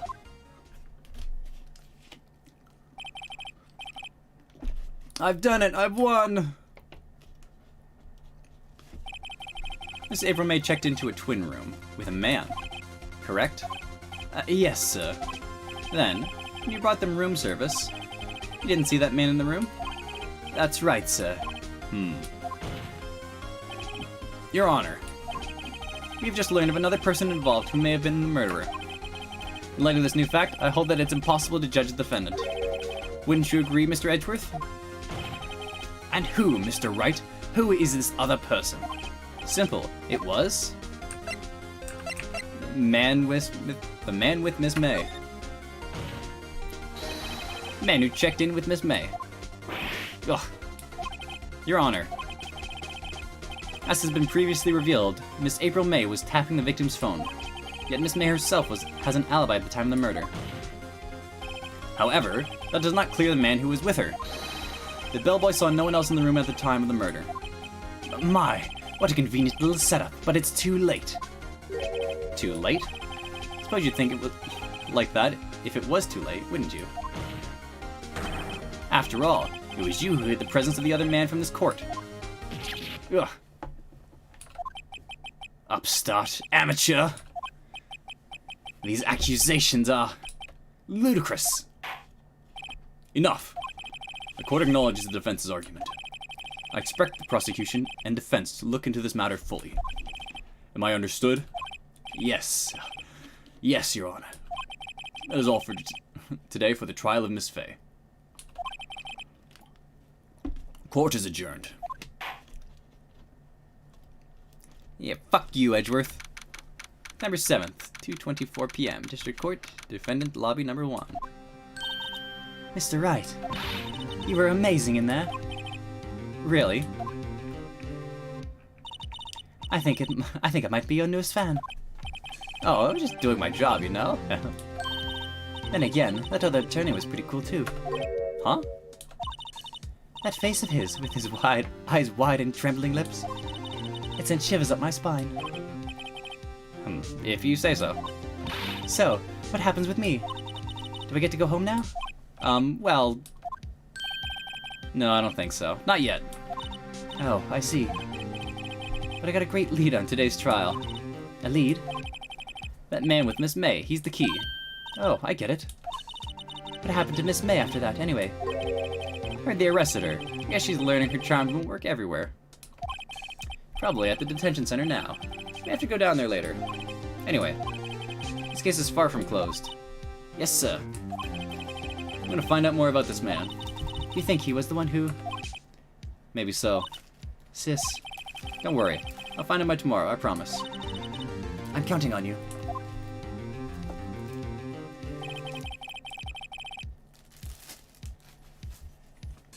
Ask for a full record of April May's testimony. Thought it might come in handy during the trial tomorrow. Now that I have it, I'm not so sure. Most of her testimony was all lies. In fact, only one part that hasn't been stricken from the record.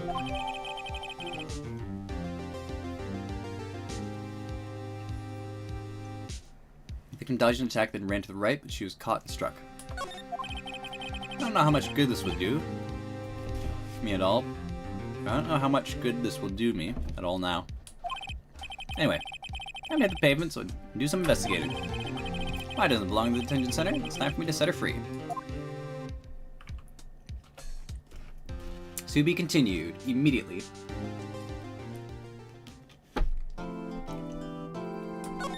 Save.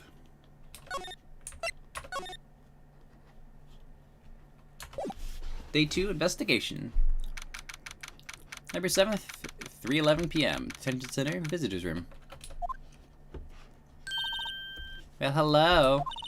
I didn't expect anyone to visit me in such a dank place like this. It's really quite moving. Not, you stinking lawyer. I hope you die. You come to laugh? Yeah, laugh at the fallen Miss May. No, not really. There's something I wanted to ask. Unfortunately, there's nothing I want to be asked. Haven't you done enough questioning, you spiky head?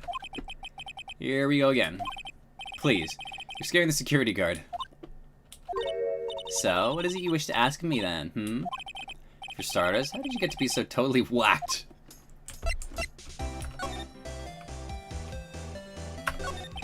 What about the man who stayed with you in your hotel room? Can you tell me about him? Where is he? Come on. No way, Jose. Maybe if I had something to get her to talk. Why did you place a wiretap on Mia's phone? Ah, when you say it like that, it sounds so cold, so criminal. Tapping people's phones is a crime, Miss May.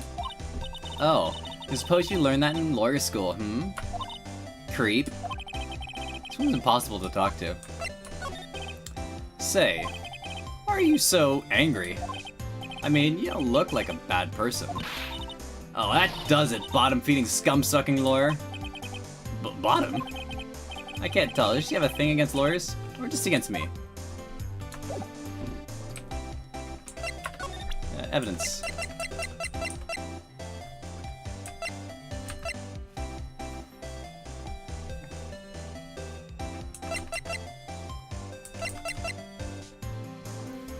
What do you think about this?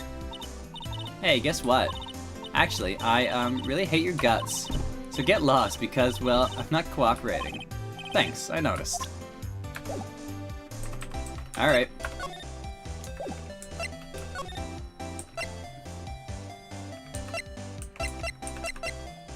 That's different.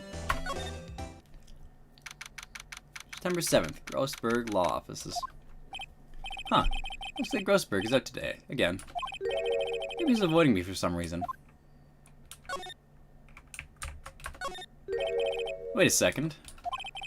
Isn't there a giant painting hanging on that wall? Yeah. It was a painting of...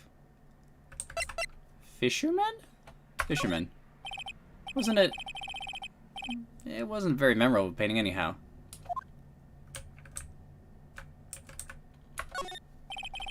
Solid mahogany dust. The wood's been polished to a deep luster. What the fuck? Funny. They don't look like they've ever been read. Can't be serious. There it is. What's this? Old photos? There are two lying here. Something's been written on the pencil on the backs. DL6 Incident Exhibit A, DL6 Incident Exhibit B. Let's take a look at these. I'm sure I've seen this person somewhere. Perhaps I'll borrow this photo. Sure no one will miss one little photo. Might be a valuable clue. I'll take it for now.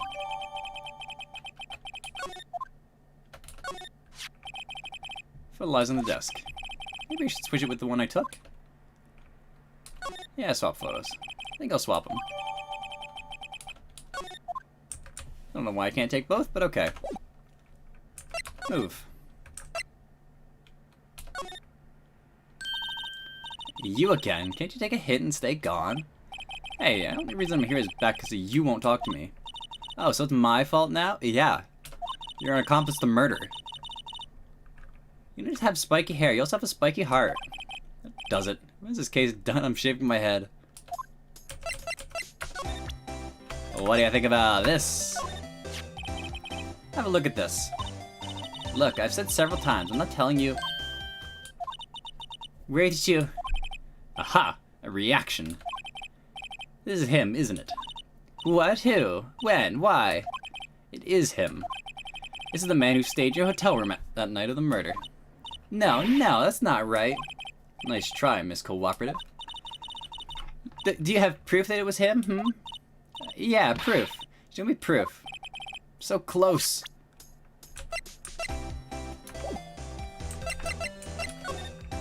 Hotel. Number 7, Gatewater Hotel, room 303. Ah, welcome, sir. Quite the performance today, if I dare say so myself. Oh, thanks. Sorry for putting you on the spot like that. No, not at all, sir. Your efforts today can only help the Gatewater's rep, as they say. Huh, rep? Yes, our reputation was swell as the hotel where the murderer used a wire to... Really? That's gonna make your reputation swell? We can charge a premium for the room, of course. It would be great for business, sir. It's a little cutthroat. Whoa, Miss May hasn't been charged with a murder. I, too, will become famous. The bellboy who brought the murderer iced coffee. Why do I feel like we're both stuck in the same bad dream? So, your honored guests, please let me know if there's anything I can bring you. Talk about Miss May. About Miss May? Oh, her. Sir, not to boast, but I knew the moment I saw her. She had great tits. She'd do it, I said. Do what? I'm starting to think the most suspicious person here is this guy. I wanted to ask you about the man who was with Miss May. Ah, yes. He struck me as a real lady killer, if you pardon the expression.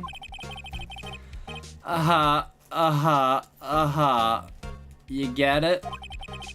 He and I are the same ilk. We both carry the scent of danger. There we are in total agreement, Mr. Psycho Bellboy. If you had a photo of that man, I'm quite sure I could identify him. Photo, Tell me about this hotel. Absolutely, and on that subject, I have an excellent idea, sir. Currently, this hotel is known as the Gatewater. I propose that we add a subtitle. Subtitle? The Gatewater Hotel, Murder Manor. Well, what do you think? You know, I like your spunk. You got some good drive. Don't do that, though. Sounds great. Whatever floats your tea set. So tell me about this dickhead. Take a look at this photo. That's him, detective. I'm the lawyer. Oh, I know that. I just wanted to say detective once. You know how it is. No, it doesn't. Without a doubt, this is the man who checked in with Miss April May. How about I write an affidavit swearing that that's him? An affidavit? This guy is way too excited about this. Have him write it. Well, sure, why not? Yes! I've always wanted to write an affidavit, sir. From henceforth, I will be known as the bellboy who swore the affidavit. Hurry up and write it. Bellboy's affidavit has been added to the court records. Not even Miss May can play dumb to this. Ooh, I got a new screen. Excellent. I was wondering what happened if I ran. Why couldn't they take both photos then? Fuck Grossberg.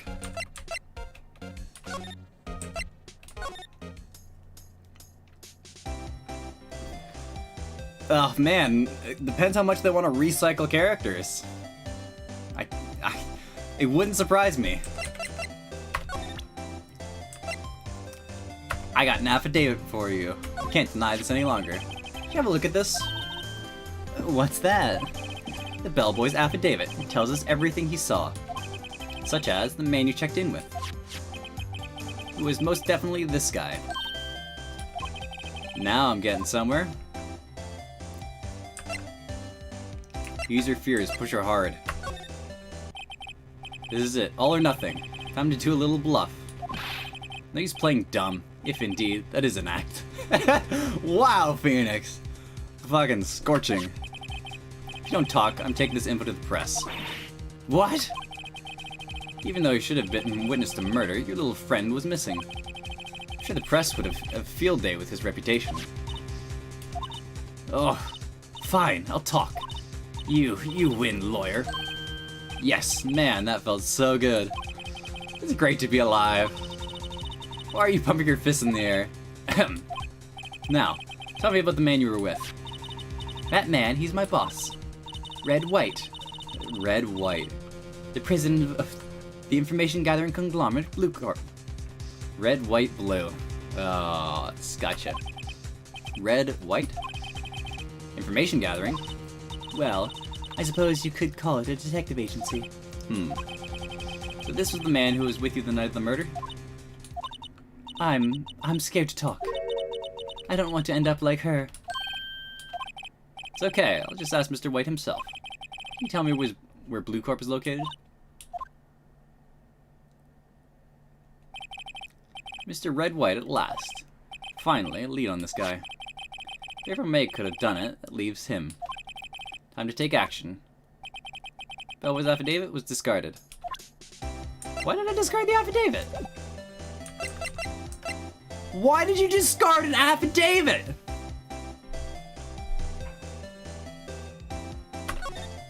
That was incredibly stupid. Alright, this is getting ridiculous. Where the heck is that loafer? Ahem. Ah, that old familiar clearing of the throat. Aha, you again. Hello, Mr. Grossberg. Well, well. You are quite the thing, my boy. Excuse me? The trial. He was there? Remind me of myself when I was young. I guess something got passed down through Mia, maybe. Brings me back memories, it does. Ah, the days of my youth. Like the scent of fresh lemon, you see. I apologize.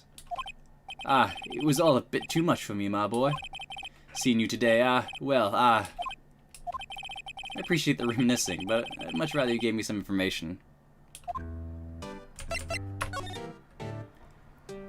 Today's trial.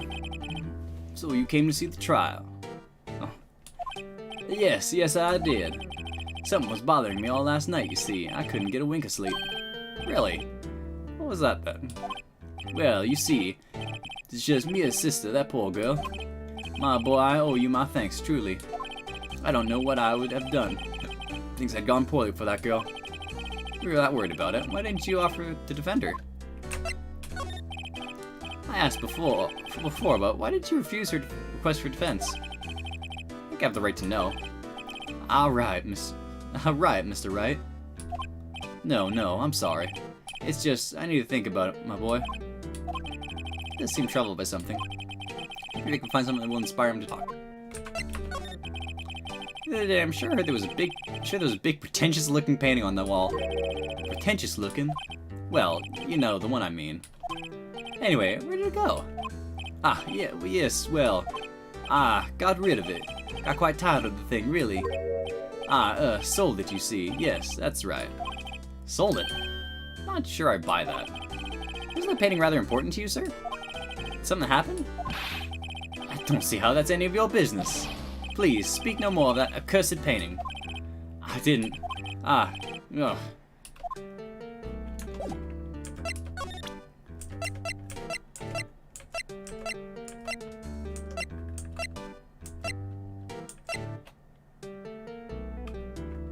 Photograph.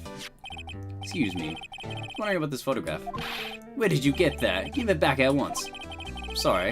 I'm sorry I've taken it without your knowledge. But I have to know, who is this man? He was most likely in April May's room at the time of the murder. What's that you say? Are you quite sure, my boy? What has him so flustered, I wonder? Ah, I beg your pardon, but I must ask you to leave. I need to be alone. He's fallen silent as a stone, rather large stone. I guess I should return that photo.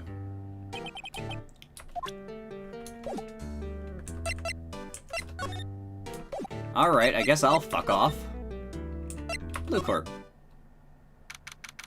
Well, well, well, look at that shit. What a gaudy fucking desk. This is just 2 men. At least 2 men. Probably 4 men. What's with the surreal decor? Welcome. Please furnish me with the title of your personage. What the? Your name. What's your name? I was just inquiringly asking the title why you go by. Wright. Phoenix Wright. Inquirably. Mr. Wright, is it? Right. Well, I see. Splendiferous. Perhaps I have intimidated you with my gigantesque vocabulary. What is this guy's problem? I'm Red White, CEO of Blue Corp, you know, corporate expansion official. My business dealings bring me in contact with the elite of the elite. So I'm afraid I am not used to conversing with the wordily challenged. This guy is gonna fucking throw me out. What a fruitcake. Let me guess. You're an attorney fresh out of law school, you not? That's the only explanation for why you would come to meet me like this. What does he mean by that? No matter. So what business does a mighty lawyer have with a man such as myself? Yipes, this guy's arrogant meter is off the scale. Seriously, he's gonna pose at some point. Probably when he breaks down. Talk. Miss May is an employee of Blue Corp, is she not? Correct, she was my secretariat. What a shock it was to hear what she had done. What she has done? You mean the wiretap? Indeed, she is paid to answer phones. Tapping them is not her job description. She does gather information for us as part of her duties. But I assure you, we do not condone illegal methods. It is ineffable that she would do this. Sounds like he's trying to turn Miss May into a scapegoat. What kind of company is Blue Corp anyway? Ah, excellent question. We buy and sell various kinds of information. We are a company of the future, you might say. We are the future. Sell information? In just 10 years, I've built this business up to the grand office you see it is now. Ah, in case you are wondering, Blue Corp was named after the color blue. Serious? Okay. Ah, Red, White of Blue Corp. As a founder of CEO named it so. And why, you ask? Because I like the color blue, of course. Fantabluistic, is it not? On the night of the murder, you were in April May's hotel room? Who can say? I seldom pay attention to mundane details such as time and place. Mundane details such as time and place. You're a suspect in a murder investigation, you know? My motto is, don't worry, be happy. Still, Mr. White, the hotel bellboy stated on the record that he does remember you very clearly. No matter, the bellboy can say what he pleases. I still won't talk to you. If you want me to speak, put me on the witness stand. Although I doubt you'd be capable of doing that. You raise a good question, actually. Why didn't the prosecution call him as a witness? Should have seen the same thing as April May. Oh ho ho! The police, the courts. To me, they are mere toys, playthings for my amusement. There's something that's been bothering me. Yes, what might that be? That's a big painting on their wall over there. It's a very striking piece of art. Magnificentatious, isn't it? Yeah. Why am I making small talk?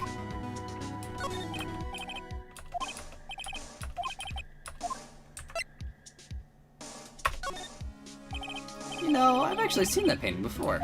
Oh? Just yesterday, actually. Your point being? The point is simple, or rather, my question is simple. Why is the painting hanging on your wall?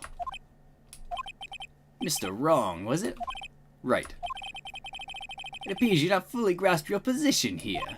I ask again, who are you? Huh? A lawyer? No, my feeble friend, a mere lawyer. Worth nothing, zilch, zippo nada.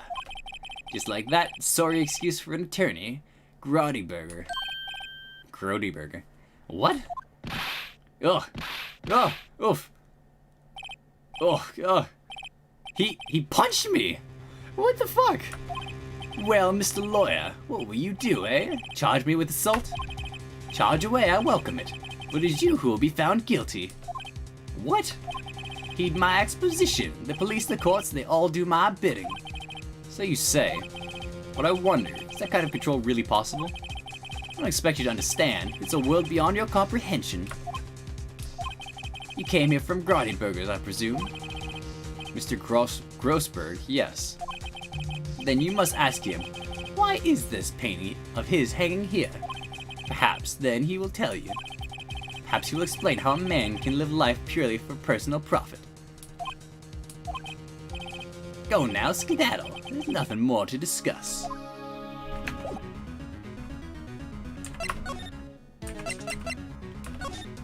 Alright, Grossberg, you got some explaining to do. I got punched by a fucking loser in a purple jacket. Huh? I don't think he's noticed me standing here. Maybe I should clear my throat? Ahem! Jumpin' Jehoshaphat! Oh, you! What's wrong? You look so pensive, like an old man at the end of his days. I'm not senile yet. I was just thinking about this whole mess. Something's really bothering him. That much is clear.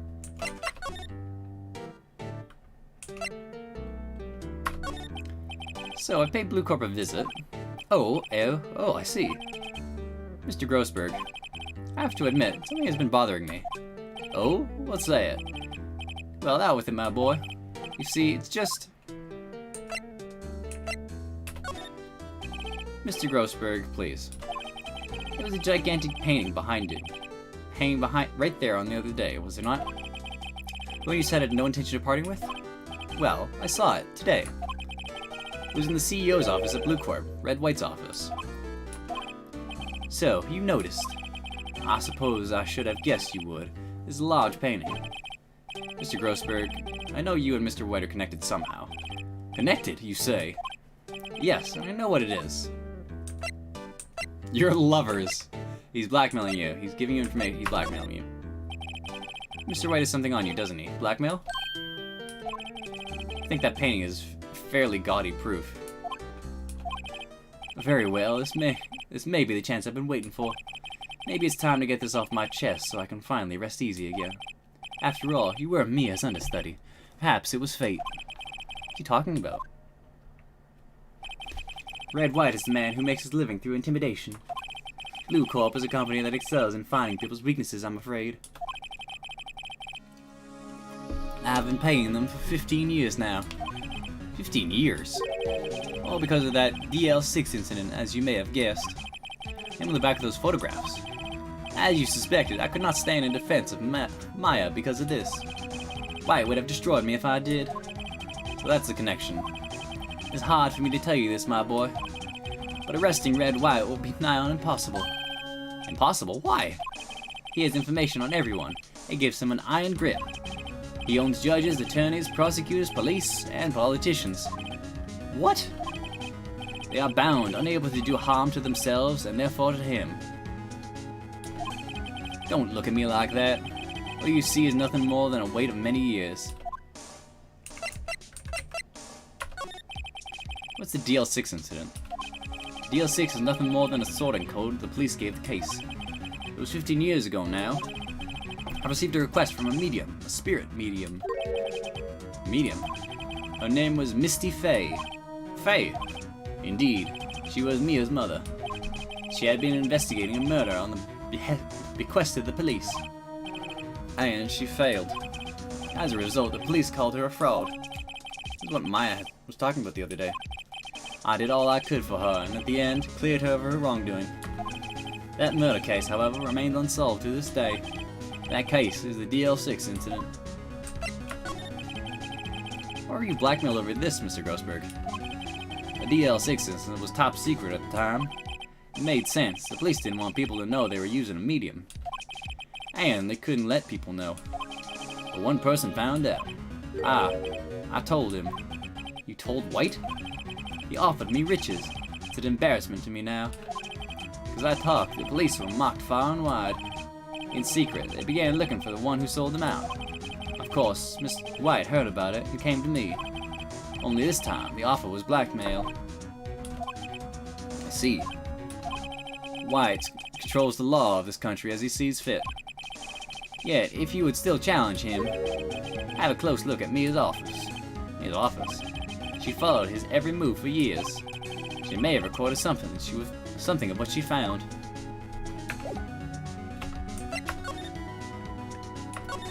To the office. It's funny. Looking at this room, it seems so normal. Hard to imagine a murder took place here. Mr. Grossberg said there would be clues. Maybe we should have another look. Favorite potted plant. Guess I'll have to water it now.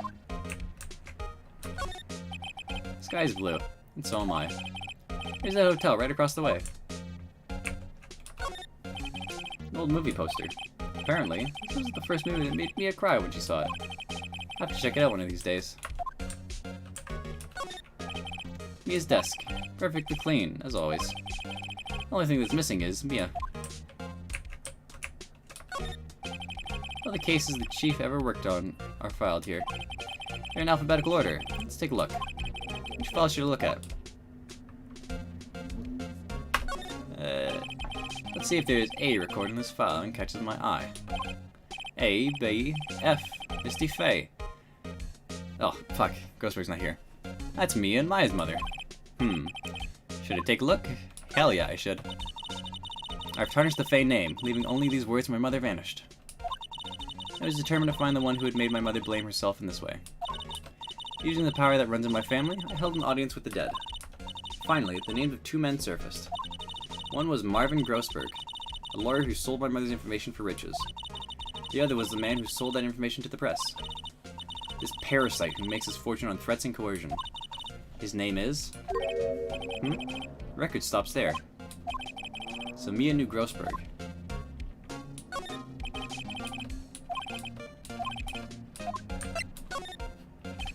Let's see, J through S. Nothing much in here. Maybe I'll just skim through some of this. Skim. Well, no harm in flipping through a bit, I guess. Biggest part's here at the end, in S. Suicide? Ew. She had a collection of suicide reports. There's politicians, policemen. He was writing on most of these in pencil. White? This is Mia's handwriting. Wait, I get it. Mia thought he was involved in these suicides. White drove them all to... I can use these newspaper clippings. Find the most disturbing one. Article about a politician's suicide. The word white is written in pencil on top.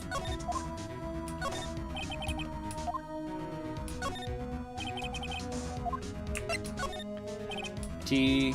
Oh, I know, white. The entire W section is missing. Was it taken?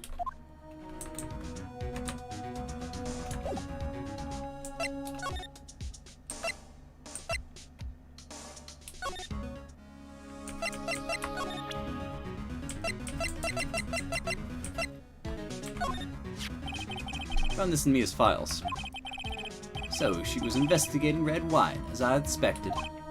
Well, if you wanted to challenge him, you could present this in court. Not a bad idea.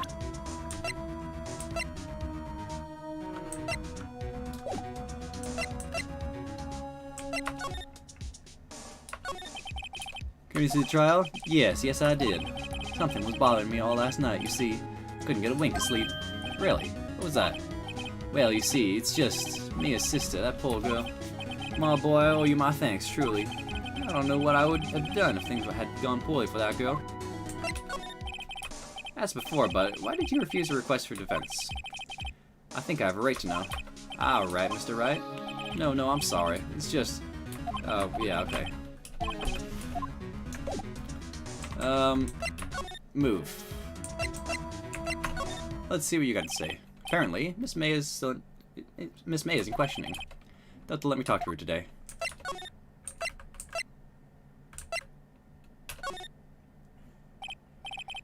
aren't you persistent?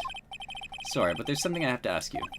Mr. Lawyer, I really hate having to repeat myself, but it seems the message has not yet penetrated your thick skull. Stop bothering me. Try my patience further, I fear a nasty accident may occur. Do I make myself clear? Not transparent?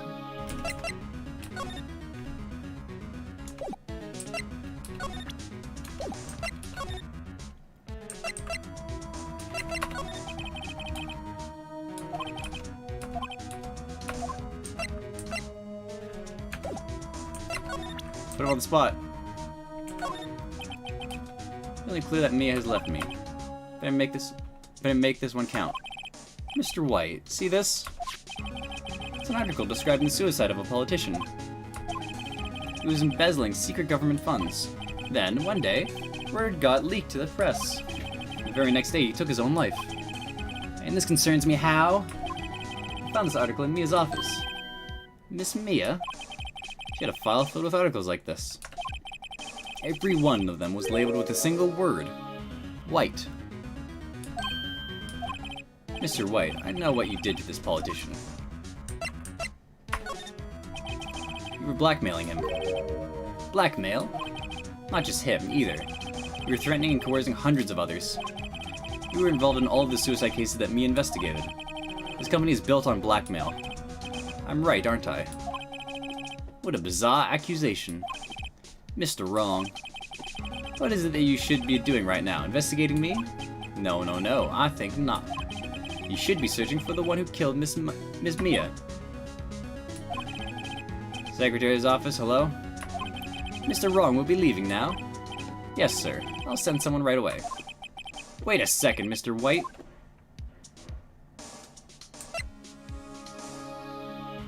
You're wrong.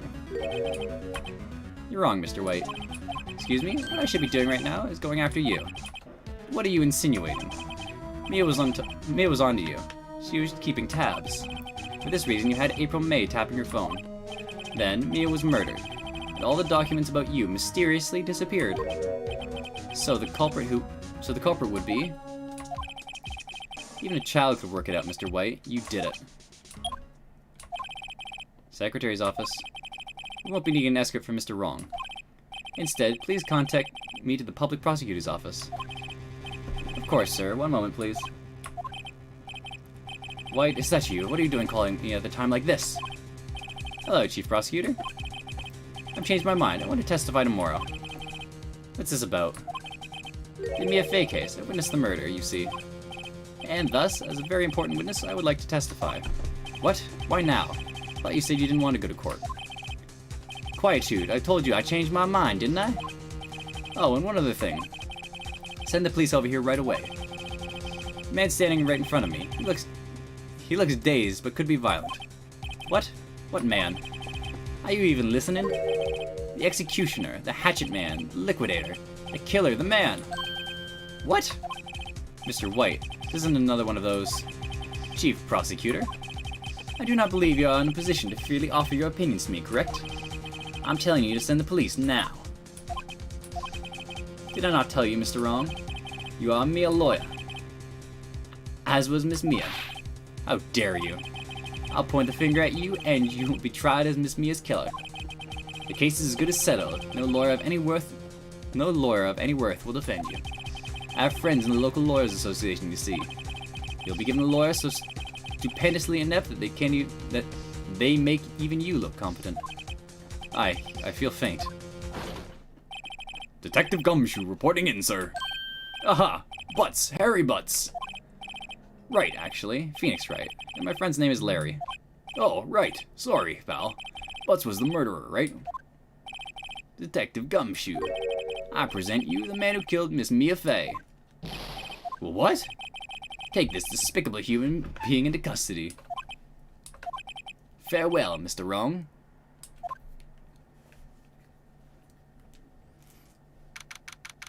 December 8th. 3:37 p.m. Detention Center Visitors Room. Can't believe it's only been a day since the first trial. My trial begins tomorrow. White's going to set a trap for me. And the prosecution will be onto it, of course. Edgeworth included. An attorney was assigned to me by the state yesterday.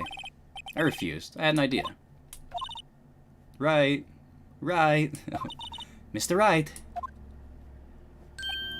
Oh, Maya. Great. They let you out of detention. Just now, yes. It's all thanks to you. Ha. Now I'm afraid we've switched places. What? You mean you... Can I explain what had happened to Maya? I don't believe it. How many people has that man destroyed before he's satisfied? My mother, my sister, and now you. This has gone too far. Mr. Wright, please tell me, is there anything I can do? Well... Defend me in court.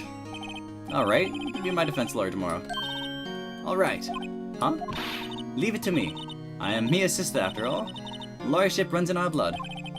Wasn't it ghost powers that ran in your blood? I'd better run to the bookstore and pick up a copy of Law for Rookies. Wait. What? I'm kidding. It was a joke. No way. No, really, I was kidding. But thanks. It's good to know you're on my side. There really isn't anything you can do for me anyway. But I could just sit here and do nothing.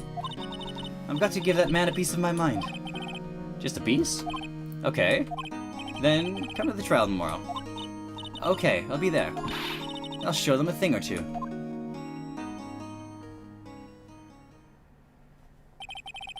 Times may change, yet with crime it's the same old story.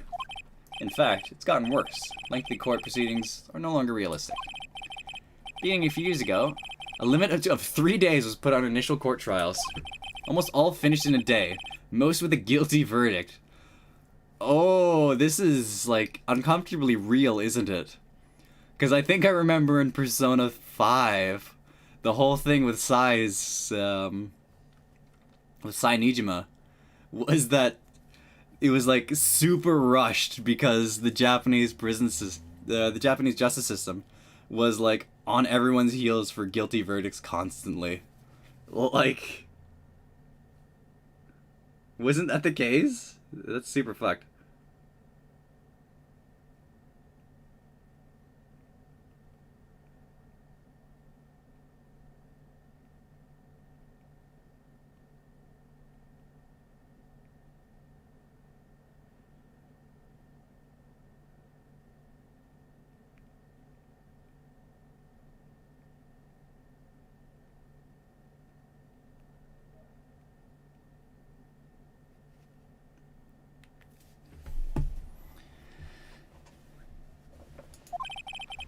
I never thought I would end up in the defendant's chair myself for this case.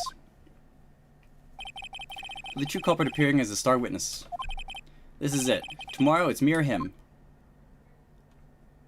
To be continued. Immediately!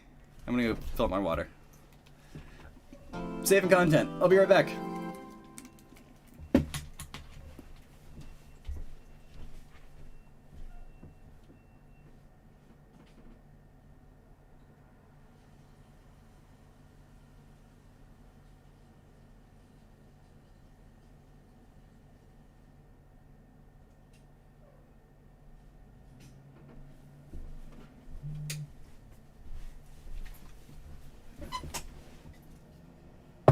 Oh my god.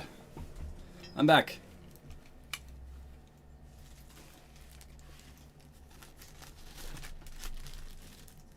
Let's just grab another bite of fudge. It's so sweet. Horrible sweet tooth I have. Shave. Overrated.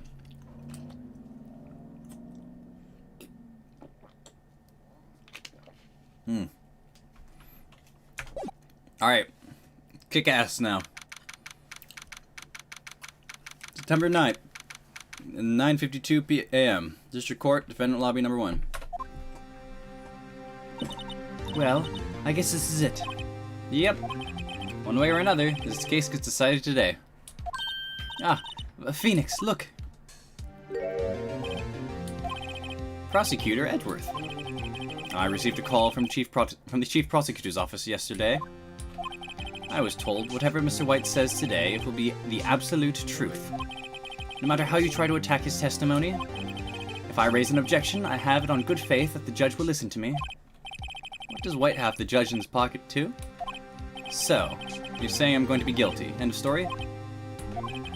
I will do anything to get my verdict, Mr. Wright. Anything. Why?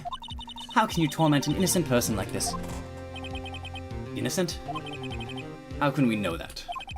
The guilty will always lie to avoid being found out. There's no way to tell who is guilty and who is innocent. All that I can hope to do is get every defendant declared guilty. So I make that my policy. Edgeworth.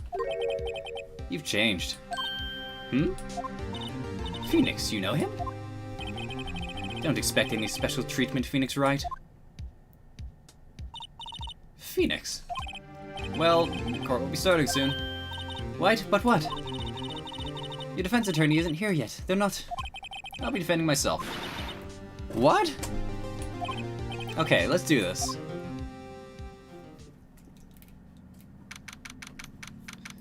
September 9th, 10 a.m. District Court, courtroom number 1.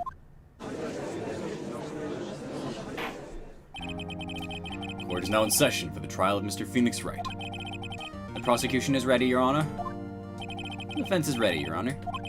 Mr. Wright, are you sure you're up to doing this? Yes, Your Honor. I will be defending myself. Understood.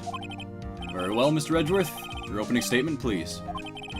As the details of the event are already quite clear to the court, today we will hear from the testimony of a witness to the defendant's crime. I see. The prosecution may call its witness. That went far too smoothly. Why didn't the judge ask Edgeworth why his witness didn't testify before? It's like he already knows why. If anyone's gonna raise an objection about this, I suppose it's me.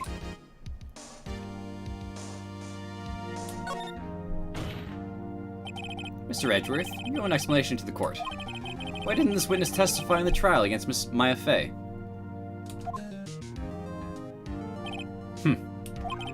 I'm ever so sorry. Mr. White is a busy man, and besides, at the time, I thought that Miss May's opinion was all that would be needed. Again, my sincerest apologies to the court. Excellent, Mr. Edgeworth. I appreciate your demeanor. Great. He gets to show off and I get nowhere. I would like to call Mr. Red White to the stand.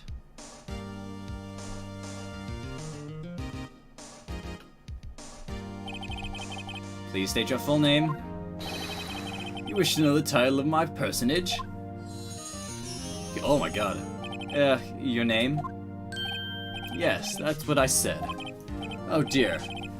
Do my locutions confuse? Name. These two are great together. My name is Red White, but my friends call me Blanco Nino. I am a CEO, or to use a more common term, the president of Blue Corp. Did you know the victim, Miss Mia Fey? That would be a negatory. No, I did not. You were at the Gatewatch Hotel at the night of the murder? Correct. And you witnessed the murder from there? Ahem. Why tell what you already know? Very well, Mr. White. You may begin your testimony. I can't rip this guy's testimony apart. I'm done for. Why do I always feel like it's the end of the world and I'm the last man standing?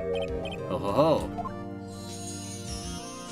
Good lord. I hope you made your peace with your god, Mr. Lawyer. Let him have it, Phoenix.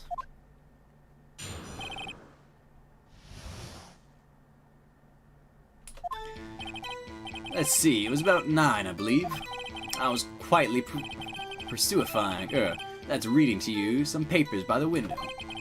Then I heard a bedlam coming from outside. Surprised, I turned and looked at the building across the way. It was then I saw him, a spiky-haired man attacking the woman with long hair.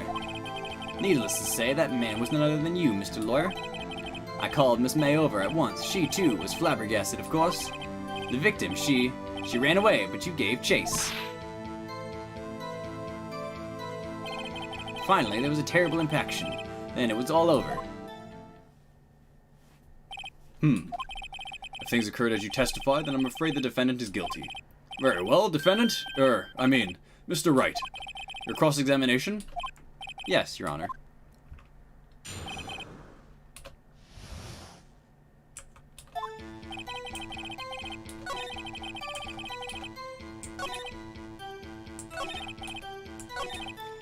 Spiker man attacking a woman with long hair.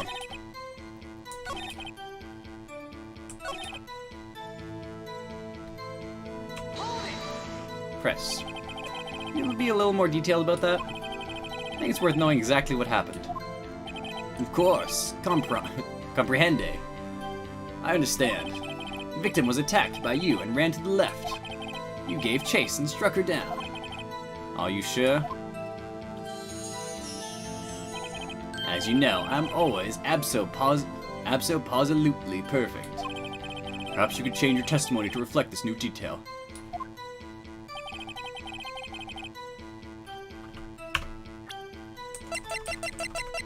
May testimony.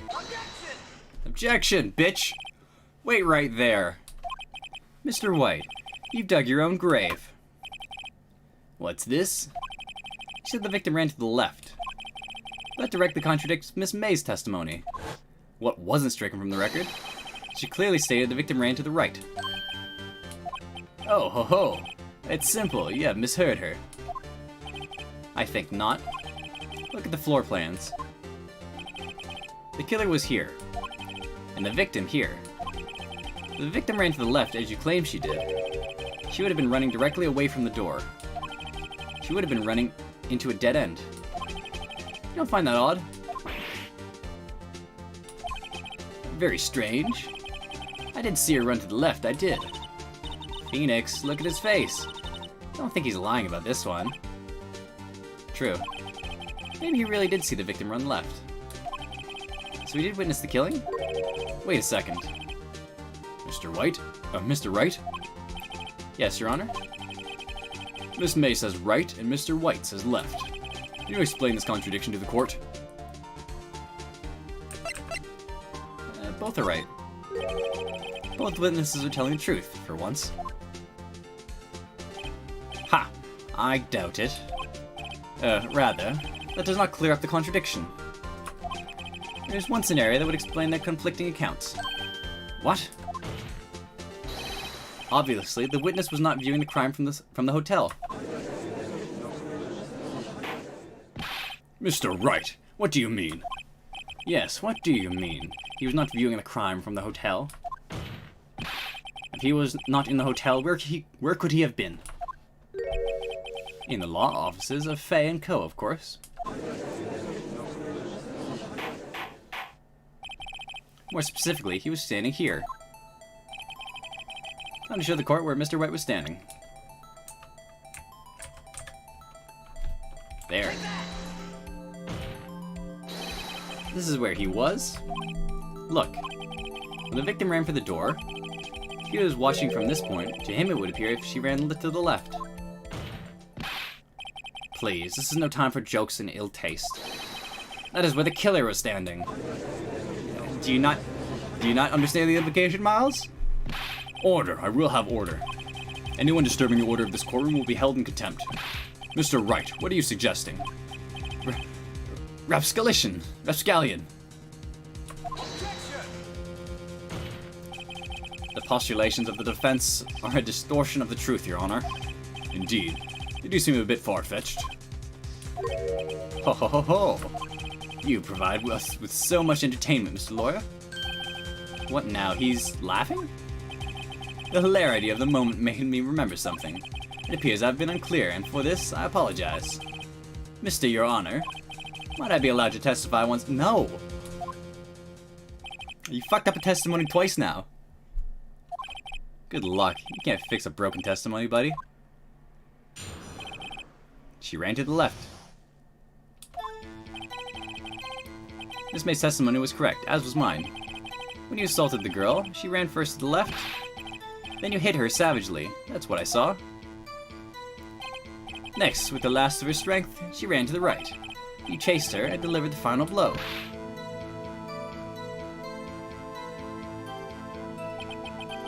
That is what Miss May saw. You see, you hit her twice. You don't remember, Mr. Lawyer? That does seem to make sense. Will you be cross-examining the witness's testimony? You bet I will. I mean, yes, Your Honor.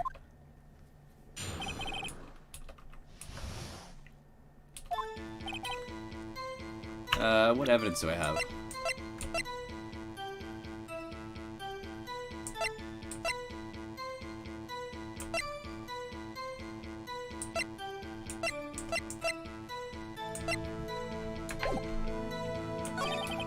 So the girl, first she ran to the left, then you hit her savagely. That is what I saw.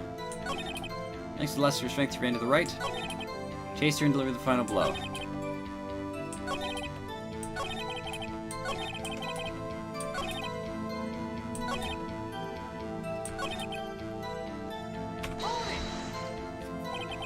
What do you mean first? First? That's what comes before what happens next. Do you not speak English, right?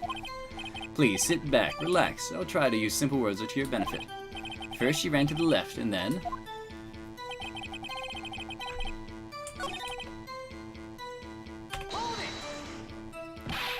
What do you mean next? Next is what comes after first. I know that. And what is... that is all you need to know, Mr. Lawyer. As I said, you turned and made a desperate dash to the right.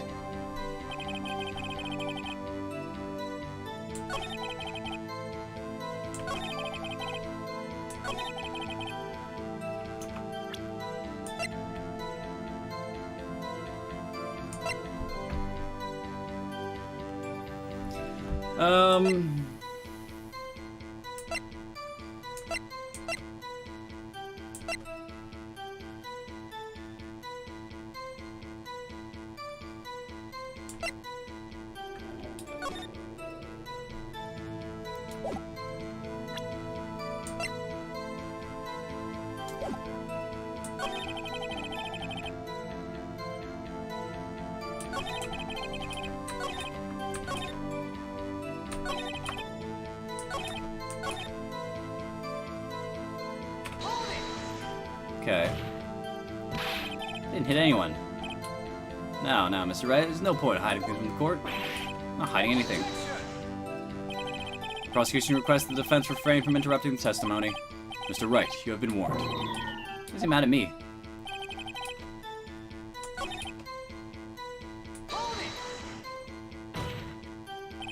Stop saying it was me. But it was you. Mr. Wright, if you claim it was not you, then show us proof. Ugh. I do nothing right. Maybe continue.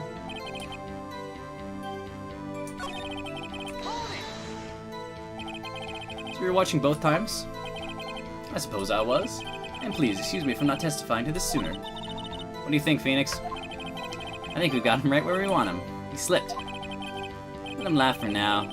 I'll soon wipe that smile off his face.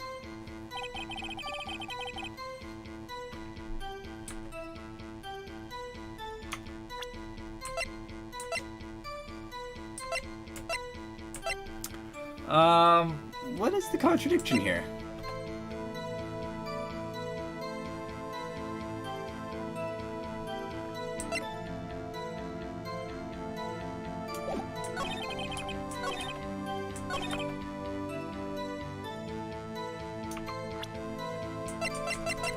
Is it this, the receipt?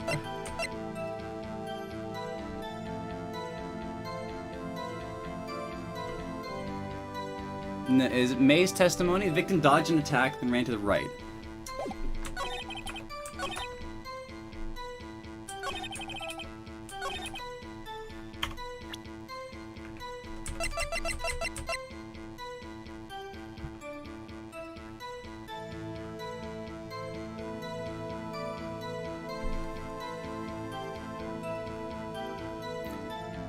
First ran to the left.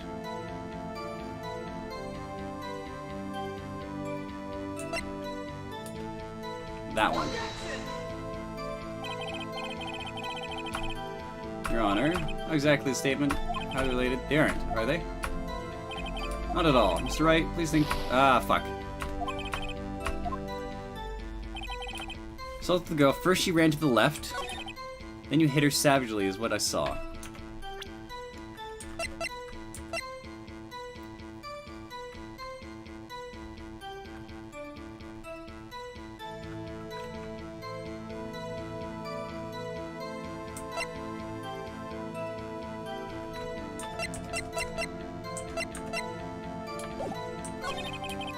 Last of her strength, she ran to the right. Chased her and delivered the final blow.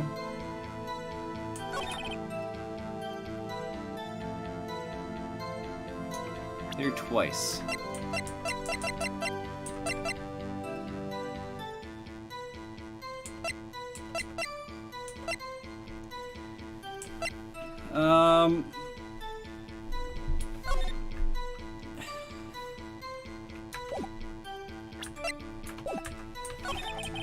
What is the contradiction here? When you assaulted the girl, first she ran to the left.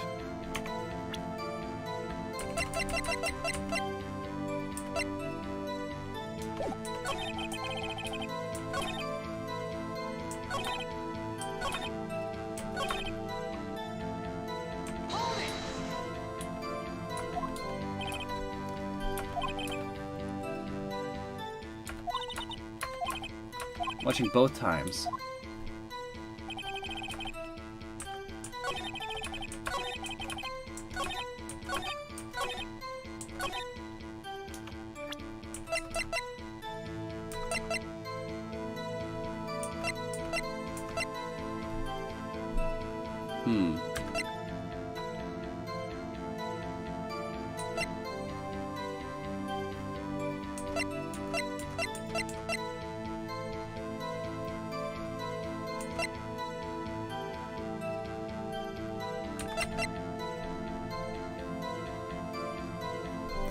Is the receipt now?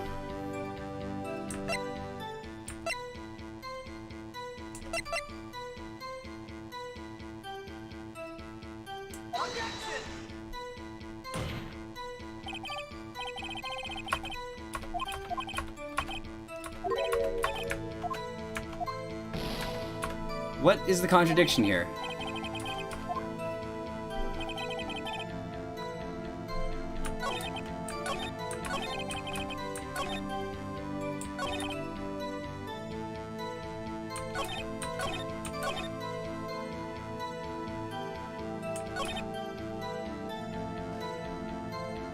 First ran to the left, and you hit her savagely, that's what I saw.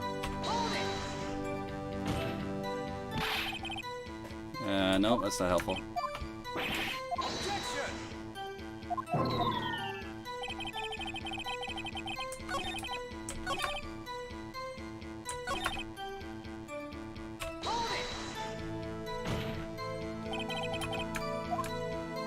It's not helpful, Phoenix.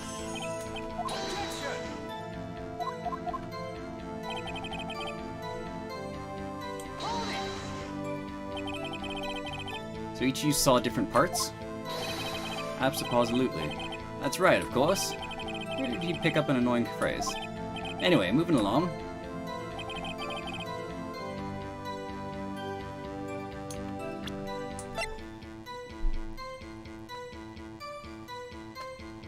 Was it the autopsy?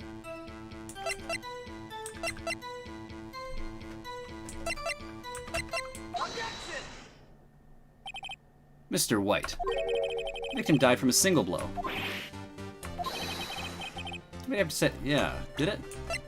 Died from a blow by a blunt from a blunt object. What do you have to say to that? Now's my chance to hit him where it counts. Mr. White, wasn't it you who told this court you were absolutely perfect? I will refrain from using that phrase from now on. Your Honor, if you could ask the witness for a new testimony. The witness is obviously confused, Your Honor. I would like to request a 10-minute break. Yes, quite. The witness is confused because he's lying. I emphatically request that there be no break, Your Honor. Yeah, we want justice. Don't let him get away. Very well. The witness would care to revise his testimony. Crowd's on my side. No slipping into this one now, White. Mr. White? Oh, okay. Aha, you can't fix the story now. Well, see, I looked at the other window when I heard that thing fall. When the next moment I saw Miss Mia run to the left. The killer, you attacked her, but she dodged. And then she turned and ran for the door. Then you did it. Then you did it with a single blow. Thwap. Thwap indeed. Very well, you may begin the cross-examination. Mr. Your Honor, my stomach, you see, it hurts. It is hurting. Deal with it. This is almost over. You fucked up.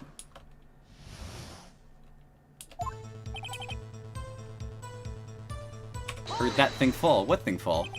I heard that thing fall? What exactly was that thing? Huh? Oh, that thing? The glass light stand. Right. The one that had fallen over at the scene.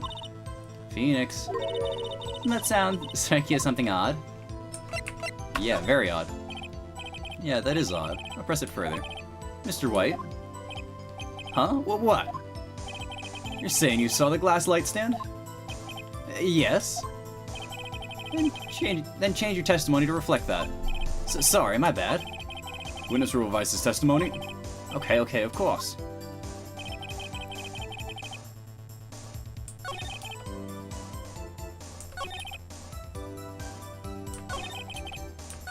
Light stand was lying on the floor when I looked.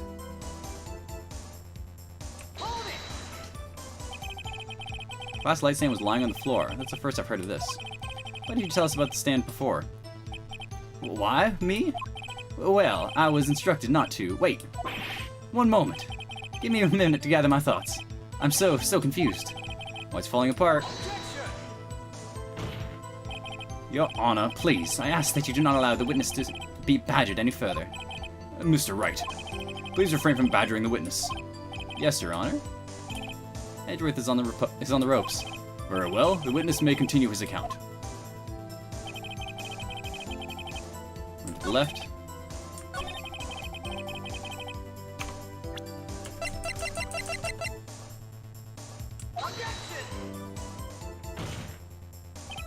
Your Honor, that statement contradicts this evidence.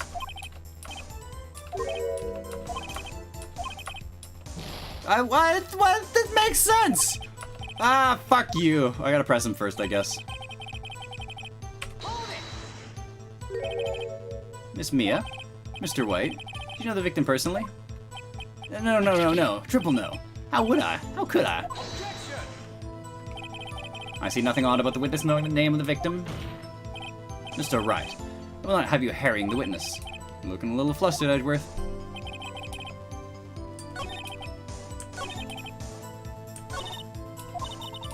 You're a lot less talkative.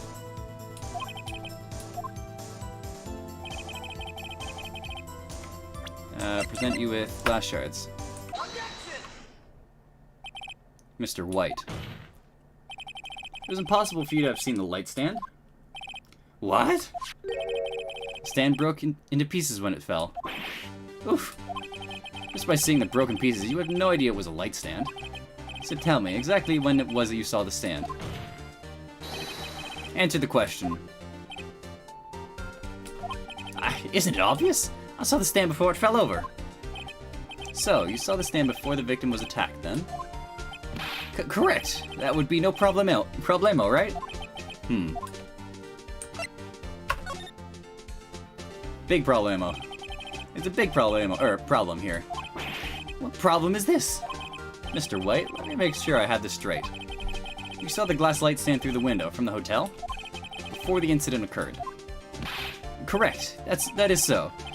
It's conclusive, definitive, undeniable, unimpeachable. No, it's impossible. You couldn't have seen the stand. What? Why couldn't he? You have proof? I sure do, Your Honor. The person in the hotel could not have seen the stand before it fell over.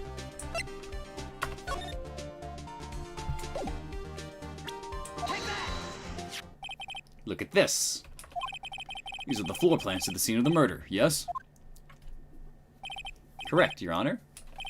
Now, look. If you were to look through the window at the office, this is the area you would be able to see. Here.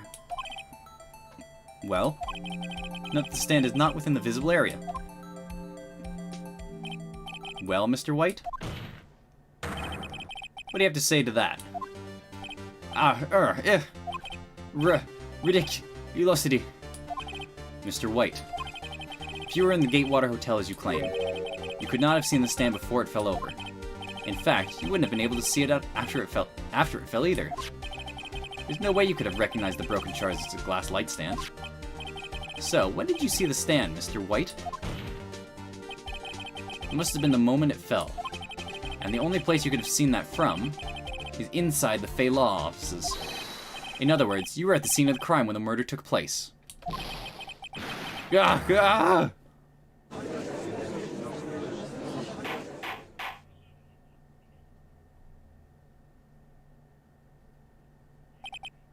Mr. White?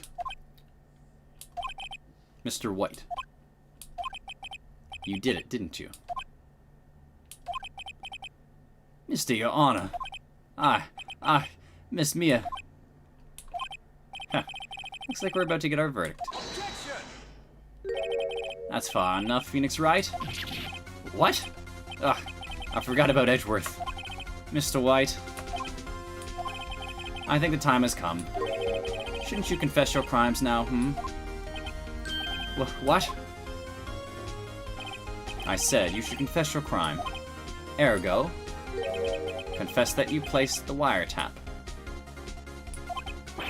The wiretap? Order. Mr. Edgeworth, explain to the court what you mean by this. Distinguished members of the court, Mr. White is slightly confused. Allow me to explain. I really don't like the way this is heading. As you know, Mr. White is the CEO of Blue Corp. He ordered his secretary, Miss April May, to tap the law offices of Miss Fey. What does this have to do? Your Honor, the question is, when was the wiretap placed in the office, and by who? No, you wouldn't. Mr. White, in order to place the wiretap, you entered Miss Fey's office. Am I correct? Correct. You are most correct, Miles. Give me a break. Yes, in order to place the wiretap, I breached the Fey & Co. law offices.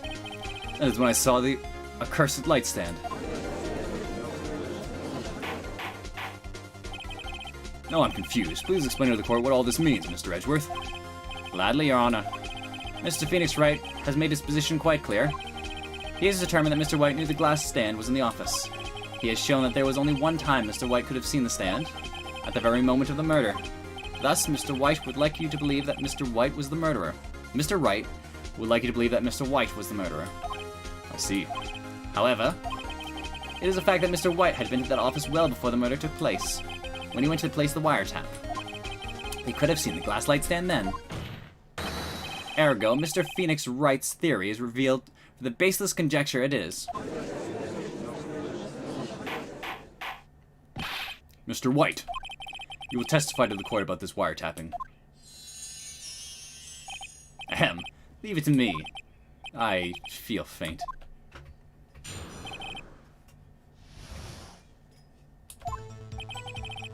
It was the beginning of September, the week before the murder. I had entered the Fey & Co. law offices. Of course, I had done so to place the wiretap. That is when I saw the glass light stand. So, you saw the stand before the night of the incident. This is how you were able to identify what had fallen over. By that sound?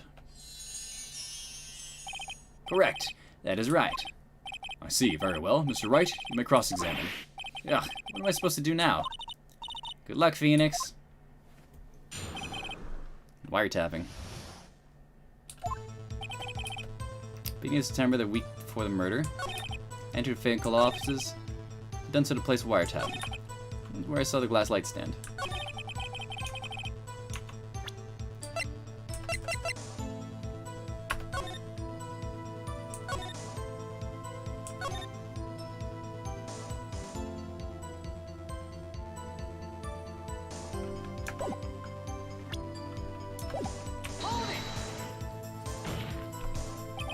Why did you tap Mia's phone? This has no bearing on the current case, Your Honor. Blue Corp is a detective agency of sorts. We have a responsibility to protect client confidentiality.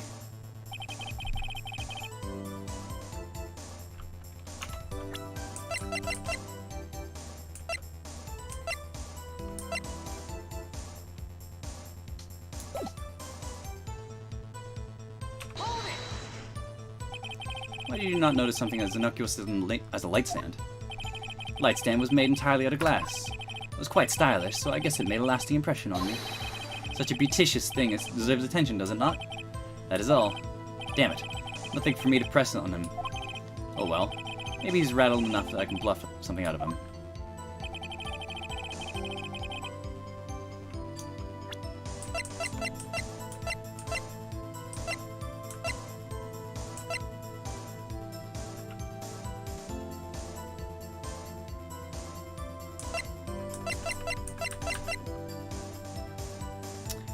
The cell phone?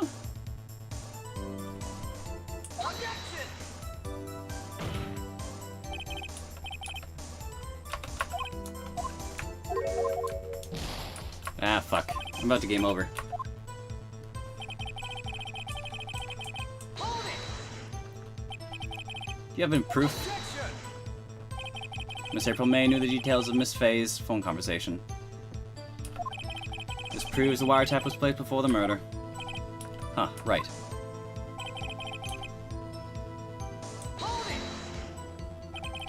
Is it really you who went to that office?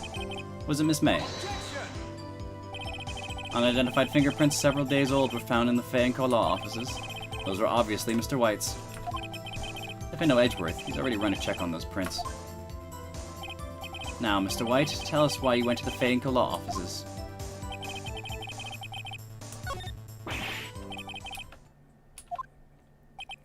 Tisk tisk.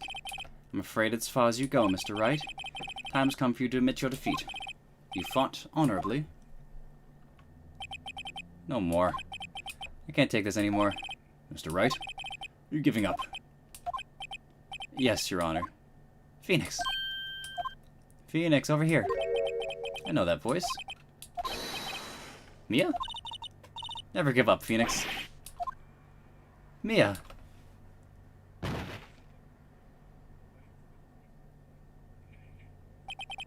Where am I? Waiting lobby? What happened? Oh, right. I lost the trial. I was hallucinating. Ah, you're finally awake. Ah! And you down for the count again. Hey, Phoenix. Gak. That's no way to greet an old friend. Phoenix, I want you to look at me.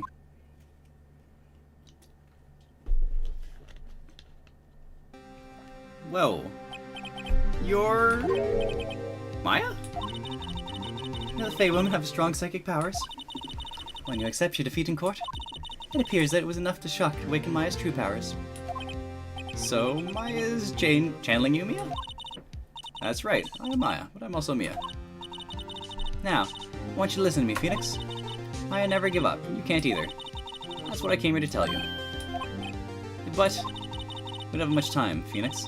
Now listen. You've already won. Huh? You have the receipt in the court record, right? Oh, yeah. The one you wrote Maya on. Phoenix. White wrote that, not me. So what do you do with it?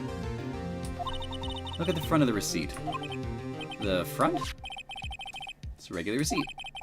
Looks like it's from a famous department store. $1,000. Wow, big spender. Item...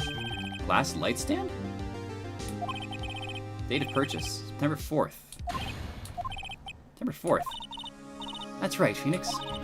I bought that stand the day before I was killed. What, are we actually talking to a ghost? Whoa. Now, what did Mr. White say in his testimony? Beginning of September, week before the murder. Said it saw the stand the week before the murder. There you go. I think the court is about to reconvene. Go do it, Phoenix. You know you're innocent. You just have to prove it. Right. Receipt updated.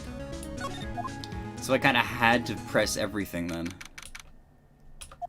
1:16 p.m. It started at 10. This has been like 2 hours. No, it's been like 4 hours. Court will now reconvene for the trial of Mr. Phoenix Wright. Is the defendant, rather, are you alright, Mr. Wright? Yes, sorry, Your Honor. I'm fine now. Then, let's start with where we left off. Your Honor, there is nothing to go back to. The cross-examination of Mr. White is finished. All that is required now is you to pass judgment on the defendant, Phoenix Wright. Your Honor, please, give me one more chance. I promise you, this is the last time I'll ask you. But, as Mr. Edgeworth has noted, the trial is more or less finished. Mr. Edgeworth, do you have an opinion on this matter? I say, let us give Mr. Phoenix Wright his last chance. Very well. You may begin your cross-examination.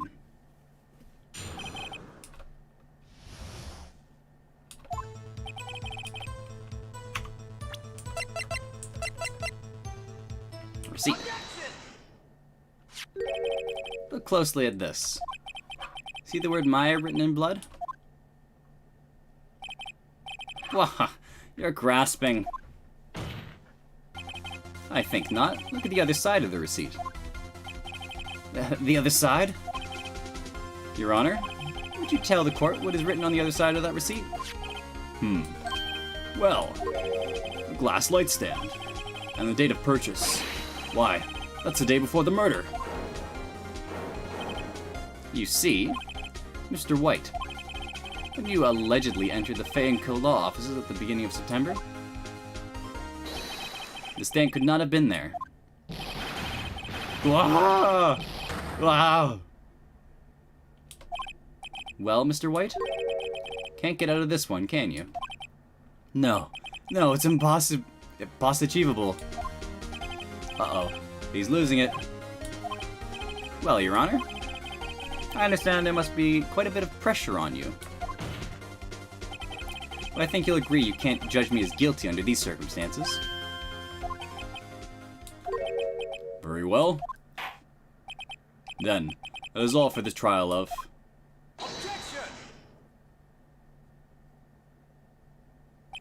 Not so fast, Phoenix Wright. Eh? What? No. No way he can worm his way out of this one. Oh, wait. I forgot. It's Edgeworth. There's a certain thread of logic that is to the defendant's claims. However, there is no concrete proof that Phoenix Wright is innocent. Ergo, I would like to request one more day before Phoenix Wright is granted his freedom. I need time to make one more inquiry into this matter. Another inquiry? This isn't going to be another one of those updated autopsy reports. This guy just makes evidence as he pleases. This is bad.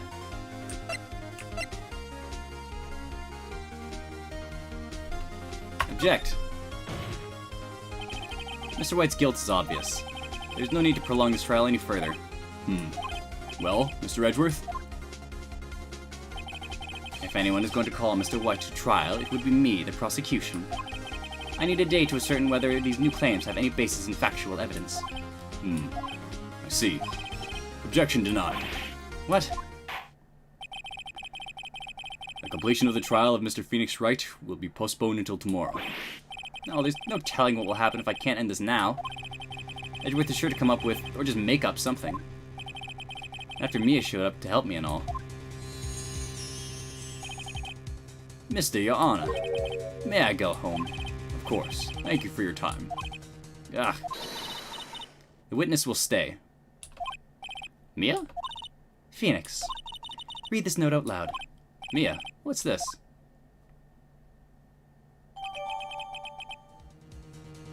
Memo received from Mia. Your Honor, if I may? You're quite persistent today, Mr. Wright. You bet I am. My life's riding on this one. I have something I would like to read to the court.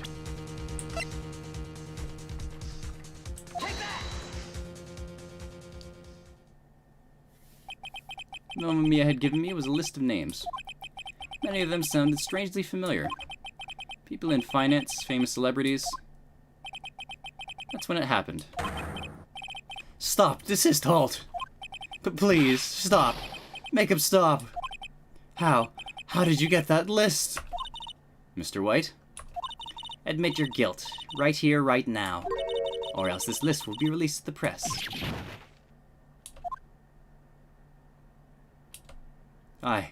I confess. I confess. I did it. I hit her. I hit Miss Mia with the thinker. Case closed, Your Honor.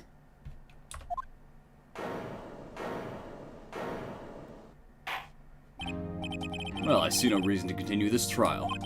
Mr. Wright, Yes, Your Honor? you've done it again. That was quite a spirited defense. Yes, Your Honor. I guess you could say that. If only you knew how spirited it was. Well, this court finds the defense, rather, the defendant, Mr. Phoenix Wright, Not guilty. It got weird. Fucking ghosts and shit.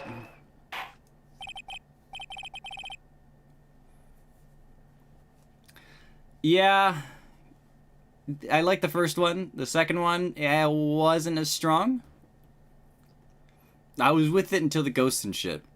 If there was a way to have progressed to that without, you know, fucking channeling ghosts, that would have been cool. But, yeah. So, court is adjourned. December 9th, 2:24 p.m., District Court, Defendant Lobby Number 1. Well, I never thought I'd be saying this again. But congratulations. You're lucky I was born a Fae. Lucky I had both you and Maya on my side. I'm glad you made it. Thank you, Phoenix. You risked a lot to help me, and Maya. I won't forget it as long as I live. Well, you're dead, so as long as you live. My time here is running out. Huh? Maya's powers are still weak. I can't stay here that long. What? No. There's still so much I want to say. Don't worry. I'm sure we'll meet again. Chief! I'm not Chief anymore. Phoenix, could you come to the office tonight? Say 9? The office. I'll see you later. Chief, Mia!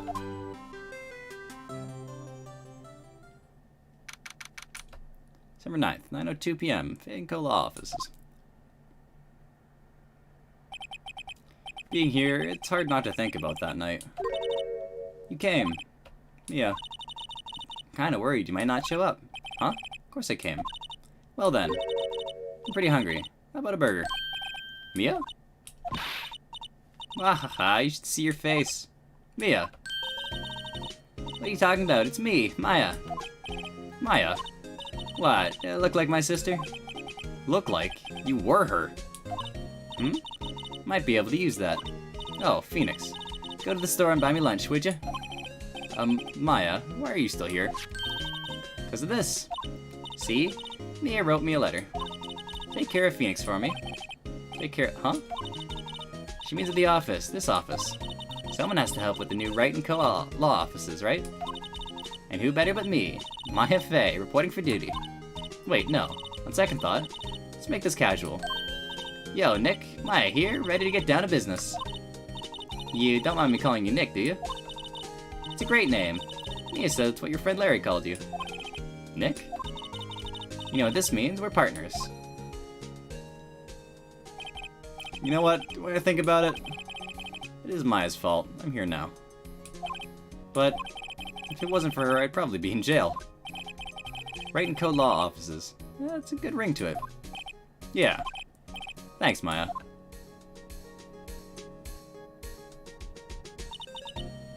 Good luck, Phoenix. I'll always be here, watching.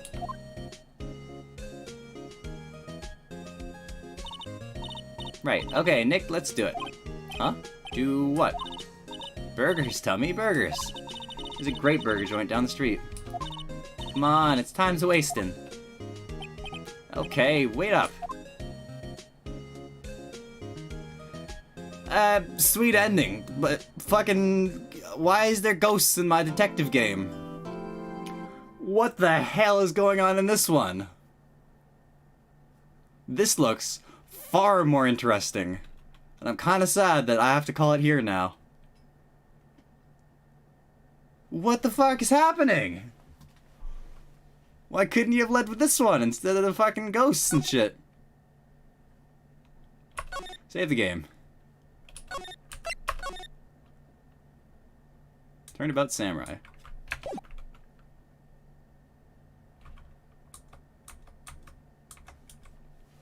Pale moon, the sky cries for your blood.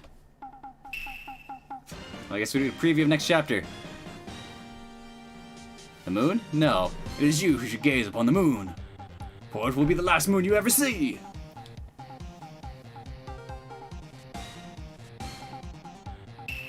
See you in hell, evil magistrate. Whoa. Yeah. The warrior's swords gleam and strike in the moonlight. One has fallen, but who? Only the moon knows. Don't miss next week's exciting episode. The Dark Messenger returns.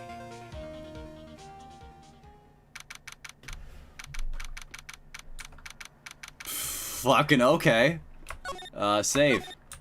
Save. That's where, that's it. We're calling it there.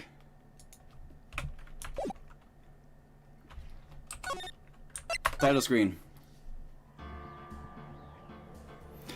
Wow. I like the tutorial. I like the first trial. The first half of the second trial was cool. Got weird with the ghosts, but I like it overall. So that's the beginning of Ace Attorney.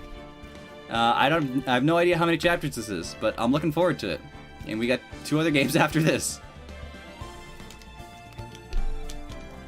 So, thanks for hanging out. Tomorrow, I think I'm gonna fire up. I want to try it. I want to begin Doki Doki. And then Wednesday, I'll either take a nap or go back to Ace Attorney. We'll see how it goes. See how I'm feeling. But anyway, thanks for hanging out.